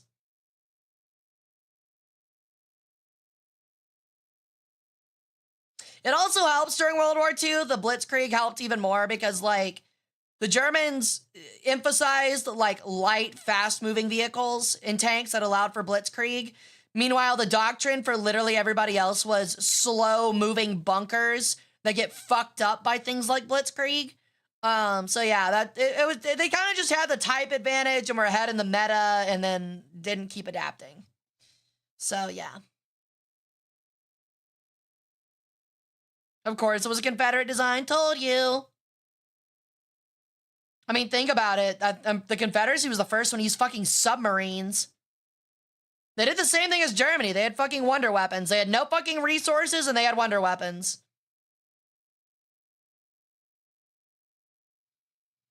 They had mortars running off a revolving system, but that's all the closest thing I can think about. Yeah, I was about to say, I'm pretty sure they had one. They weren't used very often. Yeah, but they also blew themselves up more often than not in subs. Yeah, but it was like, we're taking them with us. Lockheed F-104 and a B-26. That's pretty sick.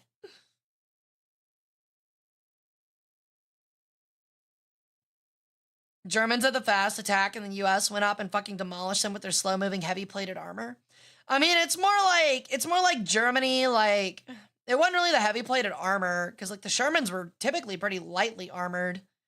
They worked enough when going up against what they actually usually went up against, which is like a Panzer III or IV. But it was more like the U.S. was like, wow, your Blitzkrieg's really cool and would work really well if we didn't have enough men to stack 3 fucking lines behind our front line so that when you break through the front 2 lines, the second and third just envelop your entire attacking force and wipe them out. Like, look at the Battle of the Bulge. That is a prime example on why Blitzkrieg started to fucking fail. They were just that outmanned.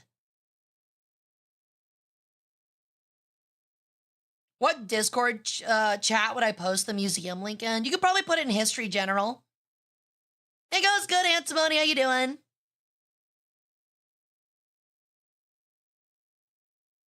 Yeah, I've got like the fun little anime background playlist going right now. Yeah, it's Howl's Moving Castle.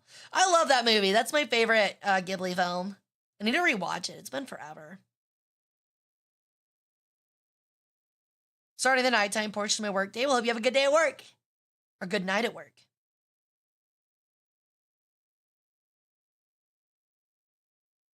Because they had dog shit logistics and assumed they captured fuel dumps to keep moving. It was literally a Hail Mary. Well, of course it was a Hail Mary. But what I'm saying is that it was the same reason why Blitzkrieg would have never worked against an entire United States force in France, no matter kind of how well Germany was doing. Because it happened with Russia, too. You overstretch your supply lines, and then you realize you have to break through 4 fucking lines of infantry when the Blitzkrieg is only made to break through 1. So you break through the first one, and then you get pinched on the second and third, and your whole fucking offensive loses steam. It's fucking cooked. It's over. Because, like, they just let you go past them, and then they pinch your fucking lines, everything behind you, and then they just envelop you, and you're just cooked. Like, that, they're like, it's literally like what kind of happened with Hannibal. In, like, Rome, where, like, cool, you're in Rome, like, you're in the Roman Empire, you're on Italian soil, you're fucking shit up, but you can't leave. You literally can't leave. So, like, it's only a matter of time. Have they not sent their tanks in the oil fields in Romania? I think they could have if they committed all of their stuff towards the oil fields. I don't think going for the oil fields was a mistake. I think that was their actual last good Hail Mary. But of course, ego got in the way. What were we learning? We were learning about Victorian cults, but our videos are done for the day.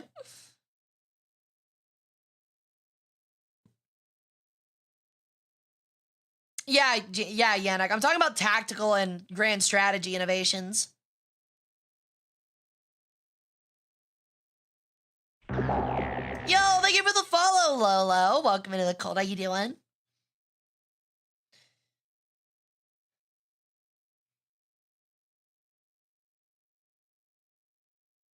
It's always if you don't adapt, you die. The US got destroyed early in the Korean War since they weren't used to light infantry tactics, but then they learned. Yeah, pretty much. Have you kept up with the current stuff in Ukraine? It's wild. I have, yes. It's warfare is progressing to a very scary stage. Is all I'll say about it right now. A very frightening stage. I hate to admit that COD was right. And it's bad that they were right.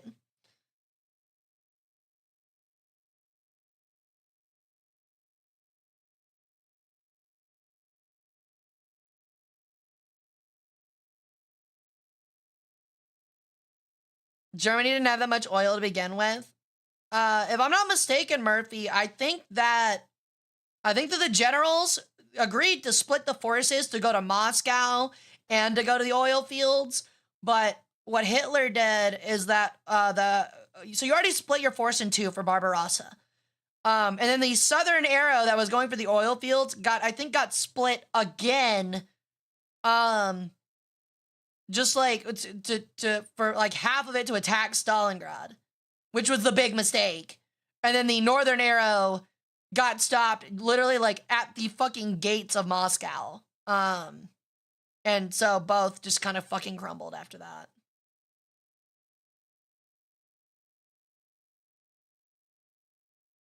Oh my God, Black Ops 2 was right. Exactly. It's so different. It's basically as baffling and frightening as Blitzkrieg was. I would say more frightening. You can now strike soft and hard targets as frequently as you want without even losing men for it. The ability that one person now has to create a multitude of casualties is insane without ever being in danger themselves. Ever even made it to Moscow? No, they got within a couple miles of it.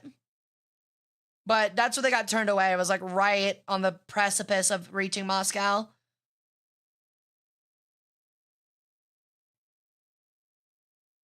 They got stopped well before? I don't think they did. Pretty sure they didn't. I don't remember exactly. I might be wrong on this. Let me take a quick look.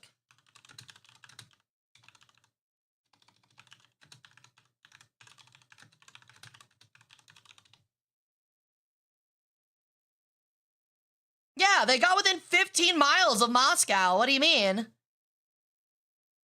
Yeah, they were extremely close to Moscow. They got within 15 miles. That's insanely close.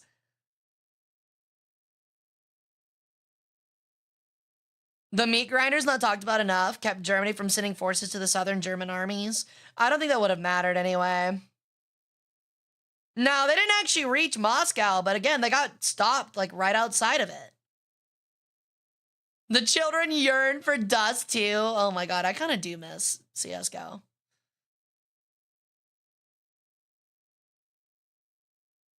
War was always scary. Now it's just easier to die. And it's kind of done in a colder fashion, frankly. And not in a quicker way either. It's the equivalent of flying landmines because they almost never kill you instantly. It's quite horrifying.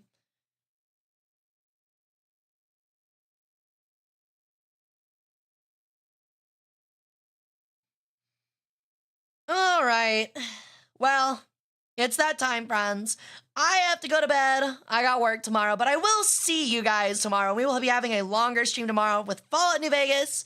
We'll be back with that. I'm gonna go find somebody to raid out to real quick. And after we find somebody to raid out to, I will see you guys tomorrow at 7 p.m. CST, so make sure you don't miss it. It's gonna be a lot of fun. The New Vegas streams have been chaotic. If you're wondering what's going on, if you were like, I'm not really interested, I'm not in New Vegas, we literally activated a nuclear IED under Caesar and blew up the entire tent and nearly died from it. I'm not kidding. It was fucking hilarious. It was the funniest thing I've ever done in Fallout New Vegas. And I had to set it off by throwing a fragmentation grenade at it because I couldn't remotely activate it because I couldn't get him to get up. So not only did I ignite the nuclear IED with a fucking frag grenade, but it blew literally everyone in that tent to fucking pieces, and I barely survived and had to crawl out of there with the single stealth boy I had. It was incredible. And then we also run around like quite literally spitting on children and hitting them with police batons. So it's just all levels of fucked. All right. So we are going to raid. Oh my God. Okay. Somebody in chat pick 1 or 2. Pick the number 1 or 2, please. Yes, we plan on doing the DLCs except for the Sierra Madre. 2. Okay. Thank you. We're gonna raid, I think we're gonna raid Ashton Martin. They're playing Deltarune.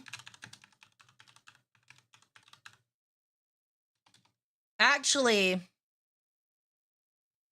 do I raid Pippa? Do I raid Pippa?